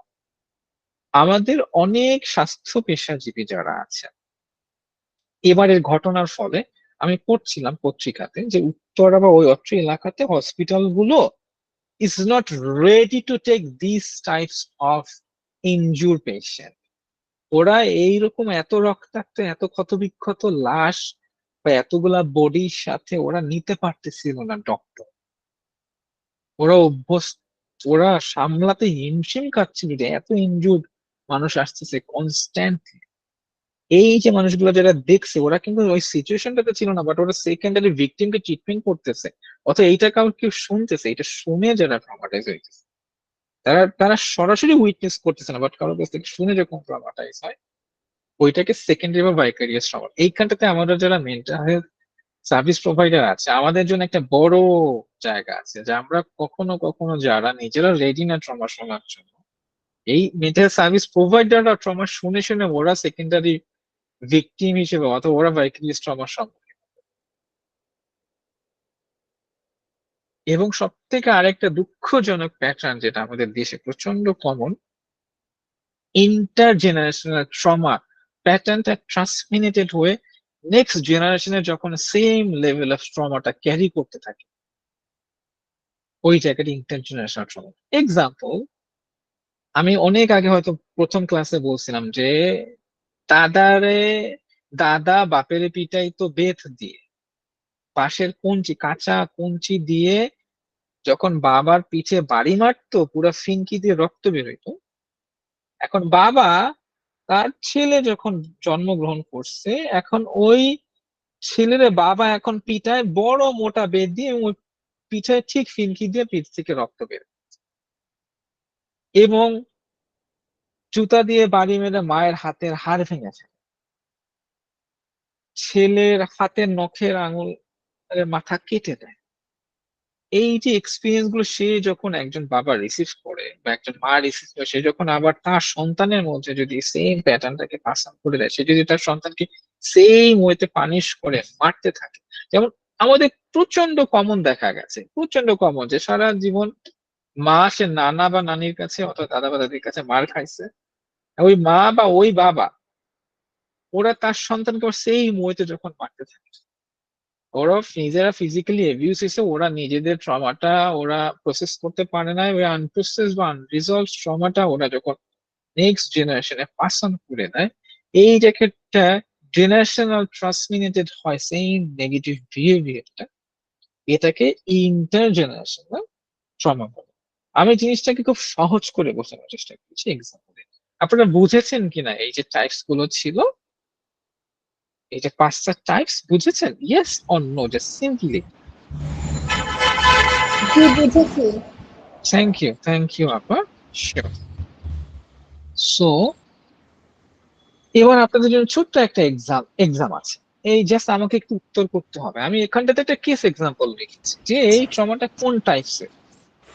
উনি 39 বছরের একজন ওল্ড মেল, তার সিমটমস গুলো হচ্ছে ভেরি অ্যাংশিয়াস, রেস্টলেস এবং সিভিয়ার স্লিপ ডিস্টারবেন্স, এবং সাউন্ড যে কোনো শব্দ তাকে অনেক অ্যাংশিয়াস করে ফেলে, এবং মানুষটার চেহারা দেখে খুব ওয়ারি, এবং সে অনেক নার্ভাস থাকে, রিপিটেটিভলি সেই about sleep disturbance with distressing dreams, মানে সে তার প্রচন্ড ঘুমের সমস্যা এবং সে প্রচুর খারাপ খারাপ স্বপ্ন দেখতে থাকে, এবং ওয়াজ উইটনেস এ মার্ডার, সে একটা খুন হতে দেখেছে, এবং ইরিটেশন এন্ড অ্যাঙ্গার, প্রচুর অ্যাঙ্গার আউটবার্স্ট হয় উইথ দ্য ফ্যামিলি মেম্বার্স এখন তার সাথে।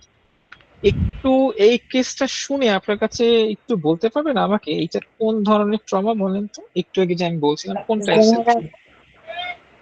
Generalized anxiety disorder. হ্যাঁ হ্যাঁ, এটা কোনটা? একটু বাংলায় বললে ভালো হতো। আচ্ছা আমি আবার বলছি, আরে মানুষটা অনেক অস্থির থাকবে, তার ভীষণ রকম তার ঘুমের সমস্যা দেখা, এবং সে অনেক রেস্টলেস থাকবে, তাকে অনেক দুশ্চিন্তা বা উদ্বিগ্ন দেখা যাবে, অনেক নার্ভাস থাকবে, এবং সে রিপিটেটিভলি মানে প্রায় সে বারবার বারবার বলছে আমার ঘুমের সমস্যা, আমার ঘুমের সমস্যা, ঘুমোতে পারতেছি না, এবং ঘুমের ভিতরে প্রচুর দুঃস্বপ্ন দেখছে, এবং উনি একটা খুন হতে দেখেছে, এবং সে প্রচুর পরিমাণে এখন তার ভেতরটাতে রাগ, ক্ষোভ, এই জায়গাগুলো তার ফ্যামিলি মেম্বারের সাথে প্রকাশ করতে দেখা যায়। এইরকম যখন সাইন থাকবে, এই কেসটা কোন ট্রমা টাইপের সাথে ম্যাচ করে? আপনারা যদি মনোযোগ দিয়ে এর আগে চ্যাপ্টারটা শুনেন তাহলে এটার উত্তর দিতে পারেন। বলেন তো এখানটাতে কোন টাইপের ট্রমা এটা? স্যার আমি আগের দুটো ক্লাস কিন্তু করিনি, আমি এর জন্য অসুবিধা নাই, আপনি ইনশাল্লাহ আমাদের 4টা ক্লাস শেষ হওয়ার পরে আপনি সবগুলো ক্লাসের ভিডিও পেয়ে যাবেন। আমরা যদি ইনশাল্লাহ হায়াতে বাঁচি, আল্লাহ যদি হায়াত দীর্ঘায়িত করে, অবশ্যই পেয়ে যাবেন। এটা নিয়ে অরি করেন না please। মানে আজকের ক্লাসটাতে মনোযোগ দিন প্লিজ। আজকে অনেক সিগনিফিকেন্ট একটা টপিক। ওই ক্লাসগুলো দারুণ ইন্টারেস্টিং ছিল। যারা মিস করেছেন তারা খুব মিস করেন না, 4টা ক্লাস শেষ হওয়ার পরে ভিডিও পেয়ে যাবেন, নো প্রবলেম। তো জাস্ট আপনারা একটু জাস্ট আমাকে এই বর্তমানে থেকে হেল্প করেন, এইটা কি ধরনের ট্রমা বলতে পারছেন কেউ এখানে যারা আছেন পার্টিসিপেট করেছেন? Generalized anxiety disorder, এটা সিমটমস গুলো সেরকম, বাট এটা কি টাইপস এর ট্রমা এটা কেউ বলতে পারবে? যতগুলো ট্রমা টাইপস বলেছিলাম, যেমন আমি সেকেন্ডারি ভাইকারিয়াস ট্রমা বলেছি, ইন্টারজেনারেশনাল ট্রমা বলেছি, single incidental, complex or repetitive বা ডেভেলপমেন্টাল ট্রমা। এই ট্রমাটা কিরকম? আচ্ছা থাক, আমি আপনাদের জন্য কঠিন না করে ফেলি, আপনারা না পারলে আমি বলে দেই। এই জি স্যার। ঘটনাটা একটা সিঙ্গেল ইনসিডেন্টাল ট্রমা ছিল। কারণ কি দেখেন, এখানটাতে একটা ঘটনা ছিল, উনি একটা মার্ডার দেখেছেন, কাউকে খুন হতে দেখেছে। এই যে দিস ইজ দ্য সাইন, উনি একটা খুন হতে দেখেছে। এটা কিন্তু আমি স্পষ্ট কয়েকবার রিপিটেটিভলি বলেছি, কিন্তু আপনারা হয়তো বুঝছেন। এটার ফলে উনি যে সিঙ্গেল ইনসিডেন্ট, এইটার জন্য উনি মূলত ট্রমাটাইজ হয়ে গেছে, বুঝেছেন? এই জন্য এটাকে সিঙ্গেল ইনসিডেন্টাল ট্রমা বলা যায়। এখন আরেকটা ছোট্ট কেস রিপ্রেজেন্ট করছি, এই জন্য মনোযোগ দিয়ে একটু ক্লাসগুলো দেখুন। এই কেসটা আবার একটু মনোযোগ দিয়ে আপনারা পড়েন বা আমি পড়ে শোনাচ্ছি। 26 বছরের একজন ফিমেল ক্লায়েন্ট, ওনার বয়স 26, এবং witness lots of fight between parents. উনি মানে ওনার বাবা মায়ের অনেক ঝগড়া দেখেছে, এবং বাবা ছিল ভীষণ রকম ভার্বালি অ্যাগ্রেসিভ, মাকে প্রচুর রাগ দেখাতো, অনেক বকাঝকা।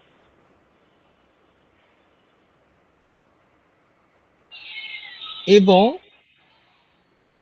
সে কিছুটা মোট কি was bullied by her friends and paternal relatives, being slightly fat and always seeing her mom in abusive relationship. Oh, এবং সে কিছুটা মোটা, এবং তার মা অনেক মানে ভার্বালি অ্যাবিউজিভ হয়েছে তার সম্পর্কে,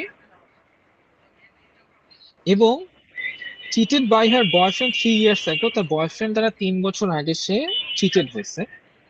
স্ট্রাগল উইথ ট্রাস্ট, তার প্রচন্ড পরিমাণে বিশ্বাস মানে ট্রাস্ট ইস্যু তৈরি হয়ে গেছে, রিলেশনশিপ ইস্যু এখন অনেক ফেস করছে, সে রিলেশনশিপ মেক করতে পারছে না, and she feels I don't belong, I doesn't belong, এবং পারসিস্টেন্টলি মানে তার টানা ডিপ্রেসিভ সিমটমস এর মধ্যে দিয়ে যাচ্ছে, এবং সেক্সুয়ালি মলেস্টেড হয়েছে চাইল্ডহুডে, এবং তার পার্পিটেটর তার ফ্যামিলির মধ্যে ছিল।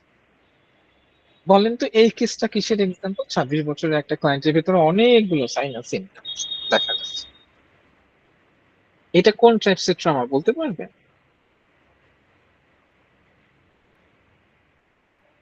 দীর্ঘ সময়ের ট্রমা আর কি, দীর্ঘ সময় মানে আপনি বলতে চাইছেন ডেভেলপমেন্টাল ট্রমা, রাইট? ট্রমাটা পেয়েছে। এইটা এটা একটা complex trauma, could be repetitive or ongoing.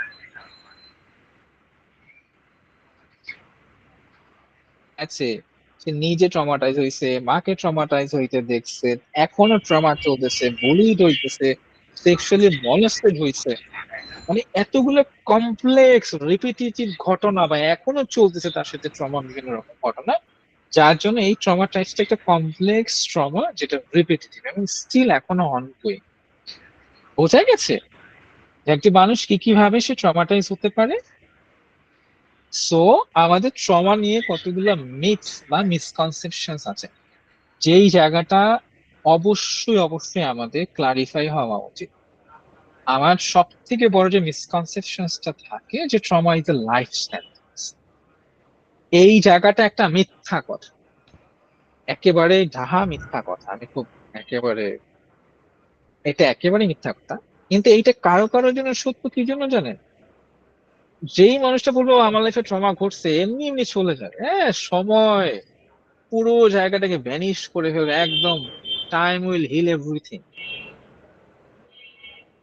এইটা না।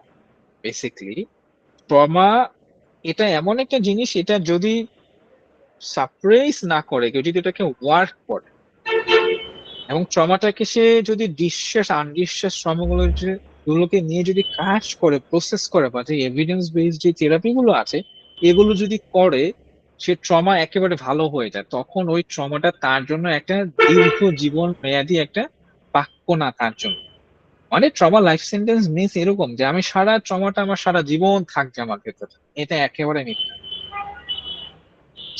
কিন্তু কেউ যদি হেল্প না করে নিজেকে, আনডিসচার্জ বা যেই ট্রমা গুলো তার ভেতরটাতে জমে আছে সাপ্রেস, ওইগুলোতে যদি কাজ না করে, তাহলে সেই মানুষের ক্ষেত্রে হতেও পারে যে this could B A life sentence. বোঝা গেছে এই জায়গাটা? এবং কেউ কেউ, এটা আরেকটা মিসকনসেপশন যে আমরা যদি শুধুমাত্র লাইফ থ্রেটেনিং ইভেন্টই দেখি, যে কেউ একটা খুব মানে বিধ্বস্ত জীবনের বা পরিস্থিতির মধ্যে দিয়ে গেছে, সেটাই আমাদের মধ্যে শুধুমাত্র ট্রমা তৈরি করবে। Is it? এতক্ষণ ইনফরমেশন থেকে কি মনে হয় যে আমরা শুধুই মাত্র কি লাইফ থ্রেটেনিং ইভেন্টের শুধু- মধ্যে দিয়ে গেলে ট্রমা হবে? শুধুমাত্র একটা দুইটা ঘটনা নিয়ে ট্রমা হয় না, অনেকগুলো ঘটনা, অনেক বছর, অনেক দিন, অনেক সময় লাগে। Exactly exactly. Life threatening event না, যে কনস্ট্যান্ট রিপিটিটিভ ভার্বাল অ্যাবিউজ থেকে, ইমোশনাল অ্যাবিউজ থেকেও, অনেক রিপিটিটিভ নেগলেক্টেড এক্সপিরিয়েন্স থেকে, অথবা রিপিটিটিভলি বুলিড হইতে হইতে সেখানে ট্রমাটাইজড হয়ে যেতে পারে।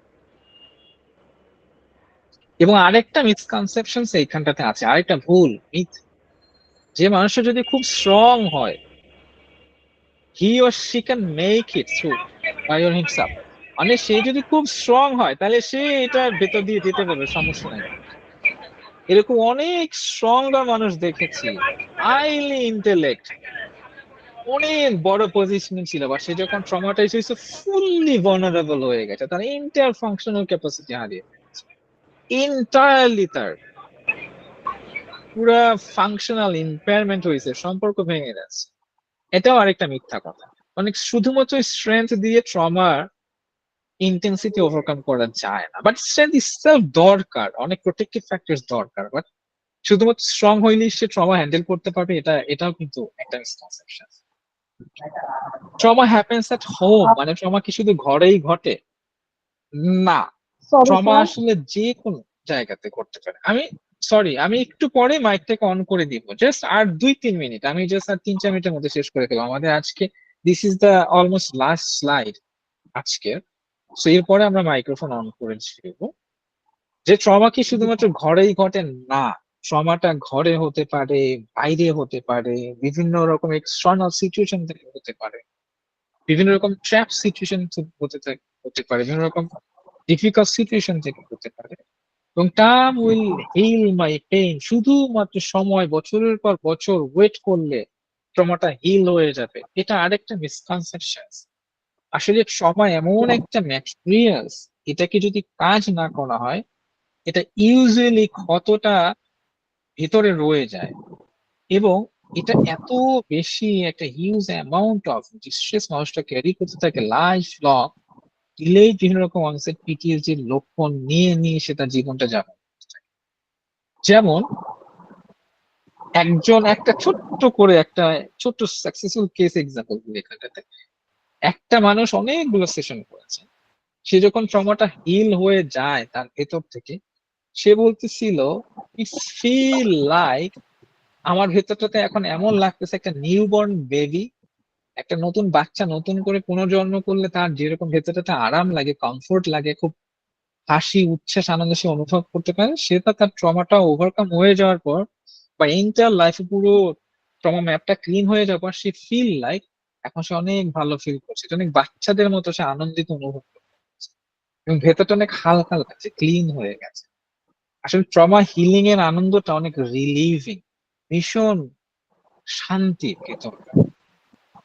এবং I am fine as long as I don't think about. অনেক মানুষ যেটা সব থেকে সাপ্রেস করার একটা ওয়েল স্ট্র্যাটেজি হলো সে আমি মনে করবো না ট্রমাটা, তাইলে তো আমি এটা থেকে বেঁচে গেলাম। আরে না, শুধুমাত্র ডোন্ট থিঙ্ক করলেই এই ট্রমা আপনার ভেতর থেকে চলে যাবে না। এটা তো সাপ্রেস হয়ে ডিপ ফ্রিজারে মাংস রাখার মতো, এটা কোথাও রয়ে যাবে, একটু সামান্য ট্রিগার করবে পুরো ট্রমাটার ব্রেনটার নেটওয়ার্ক আবার রিঅ্যাক্টিভ হয়ে যাবে, আপনি ফুল ফর্ম অফ সিমটমস এর ভেতর আবার পড়ে যাবেন। এবং আরেকটা মিসকনসেপশন হলো there is nothing I can do about it, I just need to get over it. এটা আরেকটা মিথ্যা, আরেকটা মিসকনসেপশন। আসলে না, ট্রমার জন্য অনেকগুলো ইফেক্টিভ সাইকোথেরাপি আছে। One of the vital effective psychotherapy হলো ইএমডিআর থেরাপি, যেটা দিয়ে ওয়ার্ক করলে দেখা যায় যে না, এটা গেট ওভার করা যায়। বোঝা গেছে? সো আজকে মোটামুটি আমরা এরপরে যে পিটিএসডি সাইন গুলোই ছিল, আমি অলরেডি আগে এক্সপ্লেন করেছি, এটা কি করব আজকে? আচ্ছা, আমি ছোট্ট করে একটু জাস্ট পড়ে যাই। সো এই পিটিএসডির ফলে যেটা হবে, রিপিটিটিভ ডিস্টার্বিং মেমোরিজ এবং স্ট্রেসফুল পাস্ট এক্সপিরিয়েন্সটা তার মনে ভেসে আসবে এবং রিপিটিটিভ ডিস্টার্বিং ড্রিম মানুষের দেখতে থাকে, তার ওই স্ট্রেসফুল লাইফ এক্সপিরিয়েন্সটা। এবং সে suddenly all of a sudden সে অ্যাক্ট করতে থাকবে, খুব রেস্টলেস হয়ে যাবে এবং সে খুব ইজিলি হয়তো আপসেট হয়ে যাবে এবং তার রিপিটিটিভলি পাস্টের এক্সপিরিয়েন্সটা তার মনের মধ্যে বারবার ফিরে আসতে পারে এবং তখন তার full form of physical reaction active হয়ে যাবে এবং ওই স্ট্রেসফুল এক্সপিরিয়েন্সটার কথা তার বারবার মনে পড়তে পারে, পাস্টে যেটা ঘটনাগুলো ঘটে গেছে। এবং সে বারবার এফোর্ট দিবে ওই স্ট্রেসফুল ঘটনাটা যাতে মনে না পড়ে, সেই জন্য ওই সিচুয়েশন গুলোকে অ্যাভয়েড করবে বা ইগনোর করার চেষ্টা করবে এবং সে ওটা থেকে পালানোর চেষ্টা করবে। এবং এমন, জাস্ট এন এক্সাম্পল, কোন একটা রাস্তায় সে একটা অ্যাক্সিডেন্ট দেখেছিল, ওই অ্যাক্সিডেন্টে দেখার পর সে ওই রাস্তাতে এখন আর যাচ্ছে না, সে ওর থেকে লম্বা রাস্তা ঘুরে তার অফিসে যাচ্ছে, বাট ওই জায়গাটাকে সে ইগনোর করা শুরু করবে। এটা এমনও হয় যার দ্বারা এবিউজ হয়েছিল, ট্রমাটাইজ হয়েছিল। জাস্ট এন এক্সাম্পল, মামা বাড়িতে একটা বাচ্চা ছোটবেলাতে মলাস্টেড হয়েছে মামার দ্বারা, সে এরপরে সারা জীবনে মামা বাড়িতে যাওয়া বন্ধ করে দিল। এরকম ভাবে সে ওই সিচুয়েশনটাকে সে ইগনোর করার চেষ্টা করবে। এটা বেসিক্যালি DSM-5 থেকে যে সিমটমস গুলো কনসিডার করা হয়। এবং travel remembering important parts of stressful experience, এবং সে ওই স্ট্রেসফুল এক্সপিরিয়েন্সটা এরপরে আর রিমেম্বার করতে পারে না সহজে। এবং তার ভিতরে আরো কিছু পিটিএসডি সাইন দেখা যাবে যে সে কাজের আগ্রহ হারিয়ে ফেলছে এবং সে নিজের এনজয়মেন্টের জায়গাটা হারিয়ে ফেলছে এবং ফিলিং ডিস্টেন্ট এবং cut off from the people, তার কাছে মনে হয় I am very distant from the community, very distant from the society, এবং সে নিজেকে আসলে কাট অফ করে ফেলবে। এবং কখনো কখনো ইমোশনালি খুব নাম লাগে, ভোতা লাগে, ভীষণ রকম নাম লাগে। এবং অনেক ট্রাভেল ফিলিং হয়, ঘুমাতে গেলে অনেক ইরিটেবল ফিল করতে থাকে, কনসেন্ট্রেট করতে ডিফিকাল্টি ফেস করে এবং সে অনেক হাইপার ভিজিলেন্স মানে সুপার অ্যালার্ট হয়ে যায়। এরপরে অনেক বেশি এরকম হয় যে সে খুব ভয় পেতে থাকে যে আমার মনে হয় বিপদটা আবার আসবে, এবং ফিলিং জাম্পি এবং ইজিলি স্ট্রাগলড, সে অনেক জাম্পি, অনেক ক্র্যাঙ্কি হয়ে যায়, অনেক ভালনারেবল হয়ে যায় ইমোশনালি। আমাদের আজকে সেশনটা মূলত এই জায়গাগুলো হয়ে গেলে বা এর অনেকগুলো সিমটমস থাকলে কিন্তু এই মানুষের পিটিএসডি তে ডায়াগনোস্ট হতে পারে। আজকে আমাদের ক্লাসটা এইখানটাতে এসে আমরা শেষ করছি। সো প্লিজ আমার কাছে আমি স্ক্রিনটা একটু অফ করি, আমরা এবার একটু প্রশ্ন থেকে উত্তর সেশনটাতে চলে যাই। সো প্লিজ শেয়ার করতে চাচ্ছিলেন? জি স্যার। জি প্লিজ জি প্রশ্ন স্যার, করুন আমার আজকে যে। জি স্যার, আহ, এই ট্রমাটা থেকে কি বের হওয়া সম্ভব? হ্যাঁ, আমি বলবো ট্রমা থেকে বের হওয়া সম্ভব, কিন্তু এটার জন্য ট্রমাটা যেই ঘটনাগুলো থেকে হয়েছে বা যেই ট্রমাগুলো সাপ্রেসড হয়ে জমে আছে, ট্রমাগুলো আহ ওই এবং ওই জায়গাটা যখন হিল করা যাবে, ওই ইনসিডেন্ট গুলোকে যখন হিল করা যাবে, তখন এটা থেকে বের হয়ে আসা সম্ভব। আর এটা যদি পুষে রাখে কেউ, এটা যদি কেউ জমিয়ে রাখে, এটা কিন্তু তার জন্য অনেক লাইফ লং একটা সাফারিং এর জন্য কারণ হয়ে যাবে। কারণ ট্রমা ইটসেলফ এটা এরকম একটা নেটওয়ার্কের মতো, এটা কেউ একটা জায়গাতে চাপা দিয়ে রাখলো, এখন ওইখানটাতে নতুন করে কিছু ট্রিগার হলো, তার পুরো ট্রমাটা আবার রিঅ্যাক্টিভ হয়ে যায়। এই জন্য প্রায়শই দেখা যায় যে সাপ্রেস থাকলে ট্রমাটা রিকানেক্টেড হয় এবং ট্রিগার হয়, রিসার্ফেস হয় এবং মানুষটা আবার কষ্ট পায়। আচ্ছা, এখন বলি স্যার, ব্যাপার হচ্ছে আমার একজন অটিস্টিক বাচ্চা, হ্যাঁ, জি। আহ, ওকে নিয়ে যে আমি আহ, হঠাৎ করে মানে ঘরে বাইরে আত্মীয় স্বজন সবার মধ্যে যে এমনই একটা রূপ আমি দেখেছি, হ্যাঁ, এবং ওই জিনিসটা এমন ভাবে আমি ফাইট করতে করতে জীবনের এই পর্যায়ে এসছি। হ্যাঁ, আল্লাহ রহমতে আমার ছেলে এখন মানে একদম 100 সাকসেস। হ্যাঁ, আমার ছেলে নাম ফিদা। কিন্তু আমি দেখলাম যে ফিদা ফিদা করে করে আমার নিজের দিকেও হয়তো কখনো তাকানোর সুযোগ হয়নি, কিন্তু আমি আমার মানে যে কারোর সাথে মিশলেই বলে যে আমি নর্মালি কথা বলতে পারছি না, আমি খুব অস্থির, এই যে কোনো একটা ভালো পরিবেশে আমি মিশতে পারছি না। হ্যাঁ, এবং আমার কাছে মাঝে মাঝে মনে হয় যে আমার মনে হয় কোনো সাইকোলজি প্রবলেম আমার আছে, আমার কোনো মানসিক রোগ হয়ে গেছে। আমার ভিতর কিন্তু এই ব্যাপারটা কাজ করে। হ্যাঁ, এবং এই ব্যাপারটা কিন্তু আমার সবসময় মনে হয় যে আমার মনে হয় আমারই কোনো মানসিক সমস্যা আছে। তারপর যেমন আমি আমার ছেলে যে স্কুলে পড়ে ওই কমিটির একজন আমি সদস্য। হ্যাঁ, যে যাদের সাথে এই প্রায় 26-27 জন আহ, পুরুষ মানুষ এবং 6-7 জন 6 জন 5 জন বা 6 জন আমরা মহিলারা, আমরা কিন্তু সবাই সবাইকে চিনি জানি। হ্যাঁ, কিন্তু আমি যে উপস্থাপনটা করব, আমার পরিচয়টা দিব, সরি, আমি ওই কথাটা আমি আমি আমার মানে উপস্থাপনাটা আমি করতেই পারছি না স্যার। হ্যাঁ, আমি ভেঙে যাচ্ছি, আজকে আজকে যেতেছি, কেমন যেন একটা ব্যাপার হয়ে যাচ্ছে। হ্যাঁ, আহ, এই জায়গাটা খুব মানে বিশ্রী রকমের একটা আমি হয়ে যায়। আর তারপর আমি কয়েক জায়গায় একদম কেমন যেন একটা ব্যাপার। হ্যাঁ, তো ভালো একটা পরিবেশে যেন আমার কাছে সবসময় এই ব্যাপারটা যে আমি কোনো একটা ভালো জায়গায় ভালো মানুষের সাথে মিশতেই পারছি না। হ্যাঁ, এটা আমার কাছে মনে হয় যে প্রচন্ড, যে আমার ভাই বোনদের সাথে এখন আমার বোনরাও খেতে গেছে যে আহ, ছেলে তো স্বাভাবিক হয়ে গেছে। হ্যাঁ, তোর ভিতর সবসময় যেমন আমার দিকে কেউ যদি তাকায় ভালো করে, আমার মনে হইতেছে যে আমার সব মনে এসে জেনে যাবে। হ্যাঁ, আমার ভেতর সবসময় এই ধরনের একটা ব্যাপার কাজ করে।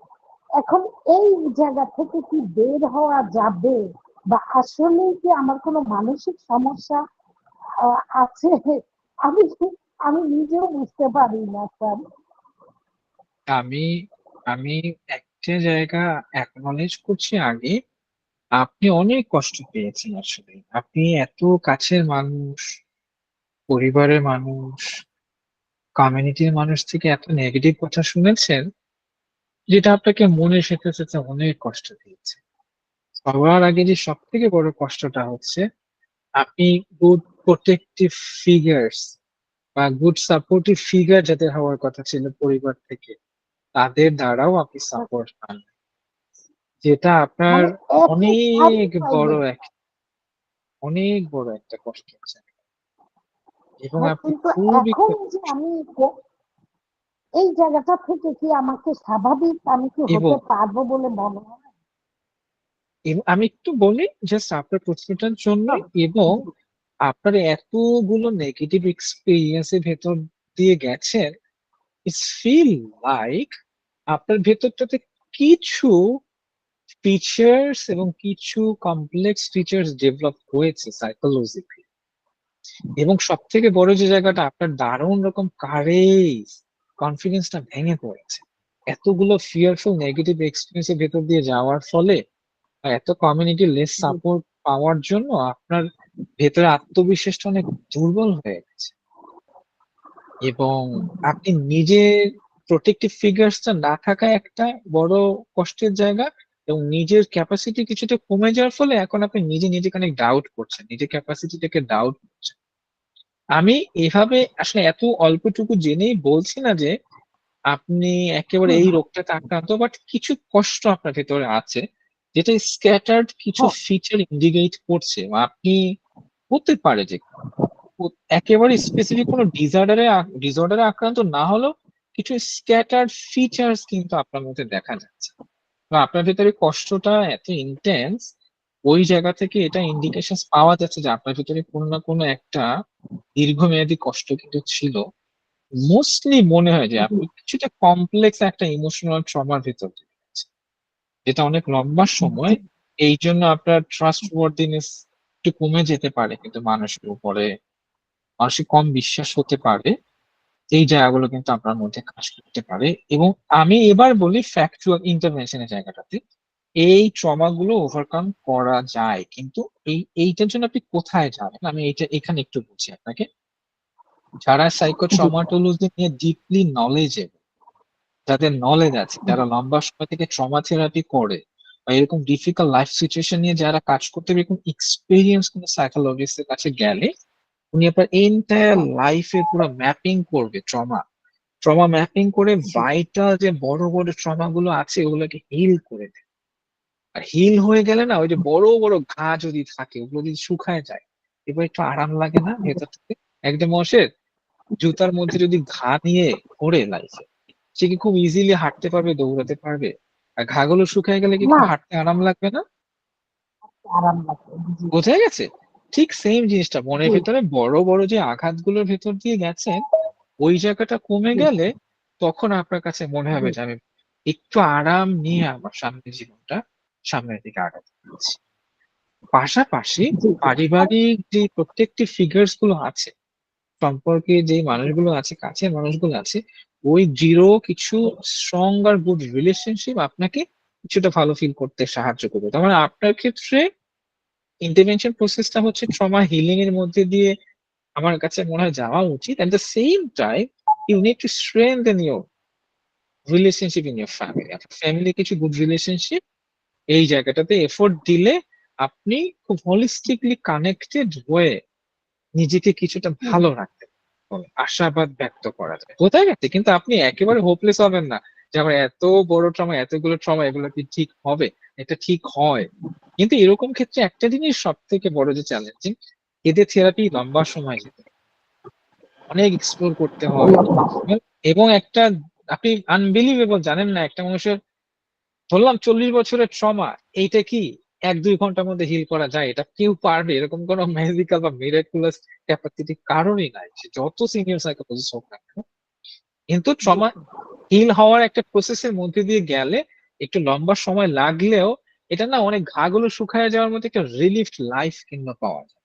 কিন্তু ধৈর্য নিয়ে আপনার সেই প্রসেসটার মধ্যে দিয়ে গেলে এই যন্ত্রণা থেকে মুক্ত হওয়া সম্ভব, এবং একটা কমফোর্টেবল, একটা পিসফুল জীবনে আপনি ফিরে আসতে পারবেন আশাবাদ ব্যক্ত করতে। আমি কি বোঝাতে পেরেছি? জি জি জি স্যার, স্যার আমি আপনার কাছে হেল্প চাই এই জন্য। আমাকে এই আপনি ব্যাপারে একটু ধন্যবাদ। হেল্প করুন। হ্যাঁ। যদি কখনো আর সুযোগ প্রয়োজন নিশ্চয়ই সেই জায়গাতে আমি হেল্প করার চেষ্টা করতে পারি যদি সুযোগ তৈরি জি হয়। স্যার, না ঠিক একটু আছে। ভালো মানে তার সাথে যোগাযোগ করলে আমি একটু করতে পারবো। আপনি একটু আপনি আমাকে যদি আমাদের এই অফিসে যদি মনে করেন যে আপনি আমাদের কাছ থেকে সার্ভিস নিতে চান, আপনি সেক্ষেত্রে আমাদের নাবিল আছে বা আমাদের যে ফোন নাম্বারটা দেওয়া থাকে ওখানটাতে কন্ট্যাক্ট করলে ওরা আপনাকে সাহায্য করবে। ঠিক আছে। ধন্যবাদ জি আপা। জি স্যার। আপনার প্রশ্নের জন্য অনেক এই ধন্যবাদ আর জানাই। অস্থিরতাটা কি কমবে আমার? হ্যাঁ, কেন না, সবসময় যে অবশ্যই কমানো উচিত। একজন সাইকোথেরাপিস্ট প্রথম দিকে আপনার মাইল্ড সিমটমস গুলো কমিয়ে এরপরে উনি আপনার যে মেইন যে শিকড় কোর সিমটমস যেগুলো ওইগুলোতে কাজ করবে। প্রথম দিকে উনি আপনাকে একটু স্টেবল করবে, এরপরে কোর সিমটমস এ কাজ করে তারপরে আপনাকে ফাইনালি টার্মিনেশন করবে। যে ততদিনে দেখবেন যে আপনার এন্টায়ার সিমটমেটোলজি কমে গেছে, একটা পিসফুল একটা হিলড বা রিলিফ লাইফে আপনি আস্তে আস্তে ফিরে এসেছেন। ঠিক বছরের আছে। মধ্যে কি স্যার আমি স্বাভাবিক হইতে পারবো? 6 মাস 1 বছরের মধ্যে কি হতে পারবো স্বাভাবিক স্যার? আশা করা যায় 6 মাস 1 বছর কাজ করলে আপনি স্বাভাবিক হতে পারবেন, আশা করা যায়। ঠিক আছে। স্যার প্রগ্রেসিভলি কাজ আমাকে করলে যদি রেগুলার বেসিস নিয়মিত আপনি কাজ করতে পারেন নিজের সাথে নিজে, এই যুদ্ধটার সাথে যদি ভেতর দিয়ে যেতে পারেন একটা প্রসেসের মধ্যে দিয়ে, নিঃসন্দেহে প্রসেসটা দেখবেন আপনি নিজে ইভালুয়েট করতে পারবেন। সবথেকে ইন্টারেস্টিং ব্যাপার কি জানেন, যারা ট্রমা ইনফর্ম থেরাপি করে এরা মানুষের লাইফটাকে অনেক রিইভালুয়েট করতে হেল্প করে, ভীষণ রকম জি স্যার। রিইভালুয়েট করতে পারে পুরো প্রসেসটাতে, বিকজ কন্ট্রোল তো ক্লায়েন্টের পড়াশোনা হাতে থাকে। করতে সে কেমন পারলাম আছে না। ওইটা সে নিজেই নিজেকে কিন্তু বুঝতে পারে যে আমি কোথায় আছি, আমি এখন মেন্টালি কেমন ফিল করছি, সে নিজে রিভালুয়েট করতে পারে। বুঝতে পারছেন? জি sir, thank you thank you. Sir. You are most welcome. Thank you. অবশ্যই আমার করতে হবে স্যার। Thank you. ভালো থাকবেন। আসসালামু আলাইকুম আপনার স্যার। জন্য ওয়ালাইকুম আসসালাম। আপনার জন্য সুস্বাস্থ্য কামনা করছি। ভালো থাকবেন আপা। আমাদের নেক্সট আরেকটা প্রশ্ন আমরা নিব, তারপর আমরা শেষ করব। মালিহা তিশা প্লিজ। জি, আমার রোগটা হচ্ছে আনকমন। আমি হচ্ছে অনেকদিন যাবত রাস্তায় চলাফেরা করছি, হাঁটছি, তারপর হচ্ছে অনেকবার বাসে উঠছি লাইফে। তো এরকম করতে করতে না অনেক ধাক্কা খাইছি। তো অনেক ধাক্কা খাওয়ার পরে এখন কোনো ছেলে যদি আমার পাশ দিয়ে যায় বা কেউ যদি আমার আহ, ধারের কাছে আসে, অনেক ছেলেরা, তাহলেই মনে হচ্ছে যে আমাকে টাচ করতেছে, এরকম একটা ব্যাপার, বা আমাকে ধাক্কা দিচ্ছে। এটার জন্য আমি মাকে বলছি সাইকিয়াট্রিস্টের কাছে নিয়ে যেতে। মা নিয়ে গেছে, কিন্তু আসলে কোনো লাভ হয় নাই। মানে ওনারা যে বুঝায় দেয় তাতে আমি আসলে ওইভাবে, তখন ওইভাবে যুক্তি দিয়ে চিন্তা করলে তাহলে বের করতে পারি, কিন্তু ইনস্ট্যান্টলি যে খারাপ লাগাটা হয় সেটা তো আর আমি বলতে পারবো না। আর আমি কেউ কাছাকাছি, মানে আমি যাদেরকে বিলিভ করি তারা ছাড়া বাইরের মানুষ যখন আমার কাছে আসে তখন হচ্ছে কি আমার অনেক খারাপ লাগার মনে হয় যে আমাকে টাচ করতেছে, আমাকে ধাক্কা দিচ্ছে। আমি আপনার প্রশ্নের উত্তরটা করতে পারি আপনি যদি আমাকে পারমিশন দেন। অবশ্যই। আপনার একেবারে এত ক্লিয়ার বোঝা যাচ্ছে আপনার কেসটা এই প্রশ্নটাতে, যে আপনার কিছু নেগেটিভ এক্সপিরিয়েন্স আপনার ভেতরটাতে একটা স্টাকনেস বা ইনক্যাপাসিটি তৈরি করেছে, সেক্সুয়াল ব্যাড টাচের একটা ফিয়ার আপনার ভেতরে ডেভেলপ করেছে। জি। এই কেসটা একেবারে ক্যাটাগরাইজ একটা ট্রমা কেসেস, এটা এখন একটা ফিয়ার এন্ড অ্যাভয়েডেন্স আপনার ভেতরে কাজ করছে। আপনার কেসটা একেবারে বোঝা যাচ্ছে this are your main issue is কিছু এপিসোডিক ট্রমা আপনার ভেতরটাতে এখন আপনি ক্যারি করছেন, যার ফলে আপনার লাইফে কিছু কিছু জায়গাতে স্ট্রাকনেস আসছে। এক্ষেত্রে সব থেকে গুড যে ইন্টিমেশন মডেল বা স্ট্র্যাটেজিটা আপনার জন্য হওয়া উচিত, আপনার এই এপিসোড গুলোকে ম্যাপ করে এই প্রত্যেকটা ইনসিডেন্টকে ঘিরে যেই ডিস্ট্রেসের ইন্টেন্সিটি আছে এগুলোকে যখন একজন ট্রমা হিলার কাজ করবে তখন আপনার এই প্রত্যেকটা মেমোরির ইন্টেন্সিটি কমে যাবে, ডিস্ট্রেস কমে যাবে, ঘা শুকায় যাবে। তখন নিজের কারেজ ফিউচার টেমপ্লেট আরেকটা করবেন যে বলবেন, কারেজ আমি কনফিডেন্স আবার ফিরে বুঝতে আসবে। পারি। এইটা আরেকবার একটু শুধুমাত্র বলবেন? শুধুমাত্র সাইকিয়াট্রিস্টরা এখানটাতে ইন্টারভেন করতে পারবে না। এটা শুধুমাত্র মেডিসিনের কাজ না। আপনি যদি শুধুমাত্র সাইকিয়াট্রি হেল্প করেন, এই মেমোরি ইন্টারভেনশন বেসিক্যালি এটা কি শুধু ঔষধ দিয়ে করা সম্ভব না, এটা তো কিছু মেমোরি জমে গেছে। মেমোরি ইন্টারভেনশনের জন্য যে এভিডেন্স বেস থেরাপি আছে জি জি যেমন আপনি EMDR is very good memory intervention related একটা থেরাপি। আপনি কিছুদিন EMDR থেরাপি করলেও আপনি আলহামদুলিল্লাহ আমার কাছে মনে হয় অল্প কিছু দিনের মধ্যে কয়েক মাস কাজ করলে নিজের এই ইন্টার ট্রমা থেকে নিজে বের হয়ে আসতে পারবেন। আপনার কেসটা রেদার অনেক সিম্পল বলা যেতে পারে, বাট কিছুদিন কাজ করতে হবে, একেবারে সিম্পল না। যেহেতু ট্রমা ডেভেলপ করেছে, এই জন্য কিছুদিন কাজ করলে বা 1-2 মাস বা 2-3 মাসের মধ্যে হতে পারে যে আপনার এই পুরো সিমটমসটা একেবারে কমে যাওয়ার কথা। আপনার কেসটা বলা ঠিক যাচ্ছে আছে যে একটা, যেমন EMDR থেরাপির ভেতর দিয়ে আপনার যেতে হবে, যেই সার্ভিস প্রোভাইডাররা EMDR থেরাপি করতে পারেন বা ট্রমা ফোকাস ট্রিটমেন্ট থেরাপি করেন, এর মধ্যে মোস্টলি যদি কেউ যদি আপনার সাথে কেউ EMDR থেরাপি করতে পারে, যেটা আপনার জন্য অনেক বেশি হেল্পফুল হবে, কারণ কি আপনার একটা থেরাপি পুরো আমি বুঝতে পারি নাই কি থেরাপি। এটাকে বলে EMDR, মানে আই মুভমেন্ট ডিসেন্সিটাইজেশন এবং রিপ্রসেসিং একটা থেরাপি আছে, যেটাতে বাংলাদেশে অল্প কিছু সংখ্যক মানুষ ট্রেন বা প্রশিক্ষিত আছে। ওনাদের কাছে যদি আপনি সাহায্য নেন, এটা সাইকোলজিস্ট হতে হবে, নট সাইকিয়াট্রিস্ট। জি জি আমি সাইকিয়াট্রিস্টরা মূলত ওনারা মেডিকেশনস এর উচ্চতর ডিগ্রি ট্রেনিং গুলো থাকে, ওনারা আপনার এখানটাতে মেডিকেশনস দিয়ে মেমোরি ইন্টারভেনশন এই জায়গাটাতে হবে না। মেমোরি ইন্টারভেনশনের জন্য আমি যতগুলো রিসার্চ করেছি, পড়াশোনা করে দেখেছি, EMDR is highly effective, specially মানে মেমোরি ইন্টারভেনশনের ক্ষেত্রে। যেহেতু আপনার মেমোরি রিলেটেড এবং মেমোরি থেকে আপনার ভেতরে একটি ট্রমা জেনারেট হয়েছে, আপনার জন্য যারা EMDR থেরাপি করতে পারে এরকম সাইকোলজিস্টরা আপনার জন্য হেল্পফুল হবে।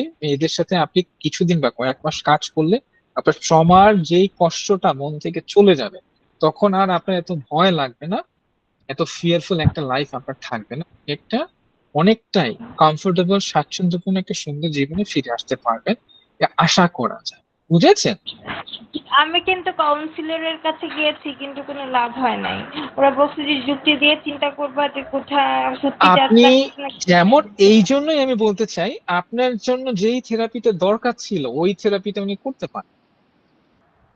আপনার জন্য বেসিক্যালি মেমোরি রিলেটেড ইন্টারভেনশনই লাগবে, এটার জন্য EMDR অনেক ভালো হেল্প করবে। আচ্ছা যারা EMDR থেরাপিতে ট্রেনিং আছে, আমি নিজেও সাইকোলজি স্টুডেন্ট, বাট আমি মানে আমার ভিতরে এই জিনিসটা ঢুকে গেছে। আমি হচ্ছে আপনি এইটা যে শুধুমাত্র রেশনালাইজ করে হবে না। This is not the cognitive symptoms. আমাদের তো কতগুলো ডোমেইন ইম্পেয়ার হয়, যেমন কারো কারো ইমোশনাল ডোমেইন ইম্পেয়ার্ড হয়, কারো কারো কগনিটিভ ডোমেইন ইম্পেয়ার্ড হয়। সিবিটি যেমন সিবিটি ওয়ার্ক করে কিভাবে, কগনিশন থেকে ইমোশনের দিকে যায়, ওখানটাতে গিয়ে একটা রেশনাল বিলিভ বা একটা পজিটিভ অল্টারনেটিভ থটকে ওখানটাতে রেশনালাইজ করা হয়। কিন্তু এত ইমোশনাল ইন্টেন্স উন্ড, এত খারাপ লাগার এক্সপিরিয়েন্স যখন ট্রিগার হয়, তখন এটা সিবিটি দিয়ে ওয়ার্ক করবে না। এক্ষেত্রে মেমোরি ইন্টারভেনশন করে এরকম টুলস লাগবে। একটা মেমোরি ইন্টারভেনশনে কতগুলো জিনিস নিয়ে কাজ করে, ছোট্ট করে বলি, যেমন ওই মেমোরিটা, ওই ঘটনার ইমেজ, ওই ঘটনার সেন্সেশন, ওই ঘটনার পুরো যে তার নেগেটিভ ইমোশনাল এক্সপিরিয়েন্স এবং তার বডি সেন্সেশন, পুরো ছবি, মেমোরি সবগুলোকে ইন্টারভেন করে, তখন এইটা ইন্টারভেনশন ফুললি হবে। এখন আপনার এই ইন্টারভেনশনটার জন্য আপনি যদি কারো হেল্প নেন, this would be beneficiary for you যদি EMDR থেরাপিস্টের কাছে। আমাদের ক্লিনিকে আছে, আপনি যদি চান আমাদের, সরি বুঝি নাই। EMDI থেরাপিস্টের কাছে যাব। হ্যাঁ হ্যাঁ, যারা ট্রমা ফোকাস EMDR থেরাপি করতে পারে এরকম থেরাপিস্টের কাছে গেলে আপনার এই কেসটা বেশি ইজিলি, আপনি খুব কুইকলি বেনিফিটেড হবে। ঠিক আছে? আপনি যদি কোথাও না খুঁজে পান, আপনি আমাদের সাথে যোগাযোগ করতে পারেন, বাট আমাদের উদ্দেশ্য এরকম না যে আপনার আমাদের কাছ থেকে সার্ভিস নিতে, এটা আমরা বলছি না। আপনি কারো কাছে গেলে যারা EMDR থেরাপিতে এক্সপিরিয়েন্স ও অভিজ্ঞ ওরকম কারো কাছে যান। ঠিক আছে? তখন আপনার টাকা পয়সা ওই এফোর্টটা কাজে লাগবে। আপনি এইটা নর্মাল যারা খুব জুনিয়র সাইকোলজিস্টের কাছে গেলে ওরা পারবে না এই জায়গাটাতে আপনাকে হেল্প করতে। একটা জিনিস মনে রাখবেন, আপনার কেসটা একটু কমপ্লেক্স আছে। যদি এক্স্যাক্টলি থেরাপিটা আপনি নিতে পারেন, it would be work for you very quickly. But আপনার ভালো সিনিয়র EMDR থেরাপিস্টের কাছে যেতে, এই জিনিসটা মনে রাখবেন। আমি কিন্তু আপনাকে এক্স্যাক্টলি ধরিয়ে দিয়েছি, আপনার ওরকম থেরাপিস্ট বেছে নিতে হবে। ঠিক আছে? জি। আর আমার ঠিক যেটা আছে হয়, আপা। আমার যেটা মনে হয় সেটা হচ্ছে গিয়ে ধাক্কা দিয়েছে তো কি হচ্ছে, আমি আমার মতো চলবো, আমি রাস্তা দিয়েই চলবো। ওদের জন্য আমি কেন থেমে থাকবো? যারা রাস্তার মানুষ ওরা খারাপ হলে ওদের জন্য যে আমি থেমে থাকবো তা তো হওয়া উচিত না। This is very good courage. আমি আপনার একটা ছোট্ট এক্সাম্পল বলি, এই কারেজটা অনেক হেল্পফুল হবে। তবে কখন জানেন, আমি জি আবার সেম এক্সাম্পলটা ইউজ করছি। কারো যদি ঘা থাকে পায়ের নিচে, উনি জুতা পরে আছে, এখন উনি হাঁটতেই পারতেছে, জি তখন ওই রেশনাল বিলিফ কাজ করবেন। জি আগে না পায়ের নিচের যে কাটা ঘাটা শুকাইতে হয়, জি তখন কারেজটা একেবারে একটা সুপার রেডিকুলাস একটা স্ট্রেংথ বা স্টেমিনা এনশিওর করবে। আগে ঘাটা শুকাইতে হবে, ঘাটা শুকায় না, ভেতরে ঘাটা জমে রয়ে গেছে। ওই ঘাটা যদি শুকান, এরপরে এই কারেজটাকে ওই জায়গাতে বসাতে পারেন, দেখবেন যে আপনি সুপার প্রোটেক্টিভ একজন ভীষণ স্ট্রঙ্গার মানুষ হয়ে গেছেন। এরপরে আর খারাপ লাগবে না। জি বোঝাতে পেরেছি? শিওর। জি ঠিক আমিও আছে। হচ্ছে আমি হচ্ছে সাইকোলজিতে অনার্স কমপ্লিট করেছি ইডেন থেকে, কিন্তু মানে আমি এই জিনিসগুলো আমি নিজেও জানতাম না। আপনি এত অ্যাডভান্স ইএমডিআর থেরাপি বাংলাদেশে খুব অল্প কিছু মানুষ করেছে। এটার জন্য অ্যাডভান্স থেরাপি প্রসেস আছে, বুঝতে পারছেন? এই জন্য আপনি হয়তো ইএমডিআর থেরাপি অনার্স লেভেলে কোনোভাবে পড়ানো হয় না। ওটা হচ্ছে একটা স্পেশালাইজ ট্রেনিং, যেমন এমড্রিয়া, EMDRIA, ওরা সারা গ্লোবালি এটা কারিকুলাম সেট করে ট্রেনিং করিয়েছে। আমাদের আইএ সারা বাংলাদেশে জানেন মাত্র 50-60 জনের মতো ইএমডিআর থেরাপিস্ট আছে। এই 18 কোটি মানুষের জন্য এত কম, এত রেয়ার। বাট জি অল্প কয়েকজন মানুষ আছে যারা ইএমডিআর থেরাপিতে প্রপার ট্রেনিং আছে, যাদের সার্টিফিকেশন আছে। এই জন্য জি আপনাকে কিন্তু ভালো থেরাপিস্টের কাছে যেতে হবে, সবার কাছে গেলে আপনার প্রসেসটা ওয়ার্ক করবে না। ঠিক জি আছে আপা, আমি ভীষণ রকম আন্তরিকভাবে ধন্যবাদ জানাচ্ছি। আর সবাই যারা ছিলেন এতক্ষণ, আপনাদের সবাইকে আজকে আবারও ধন্যবাদ জানাচ্ছি। আল্লাহ ইনশাল্লাহ যদি হায়াত দীর্ঘায়িত করে, আমাদের ফোর্থ ক্লাস লাস্ট ক্লাসটাতে আবার আপনাদের সাথে খুব তাড়াতাড়ি আমাদের দেখা হবে ইনশাআল্লাহ। থ্যাংক ততক্ষণ আপনাদের মোস্ট ওয়েলকাম। সবার সুস্বাস্থ্য সুস্থতা কামনা করছি, সবাই নিরাপদে থাকবেন, ভালো থাকবেন। আজকে শেষ করছি আমরা তাহলে। আল্লাহ হাফিজ। আসসালামু আলাইকুম। আসসালামু আলাইকুম। ওয়ালাইকুম আসসালাম।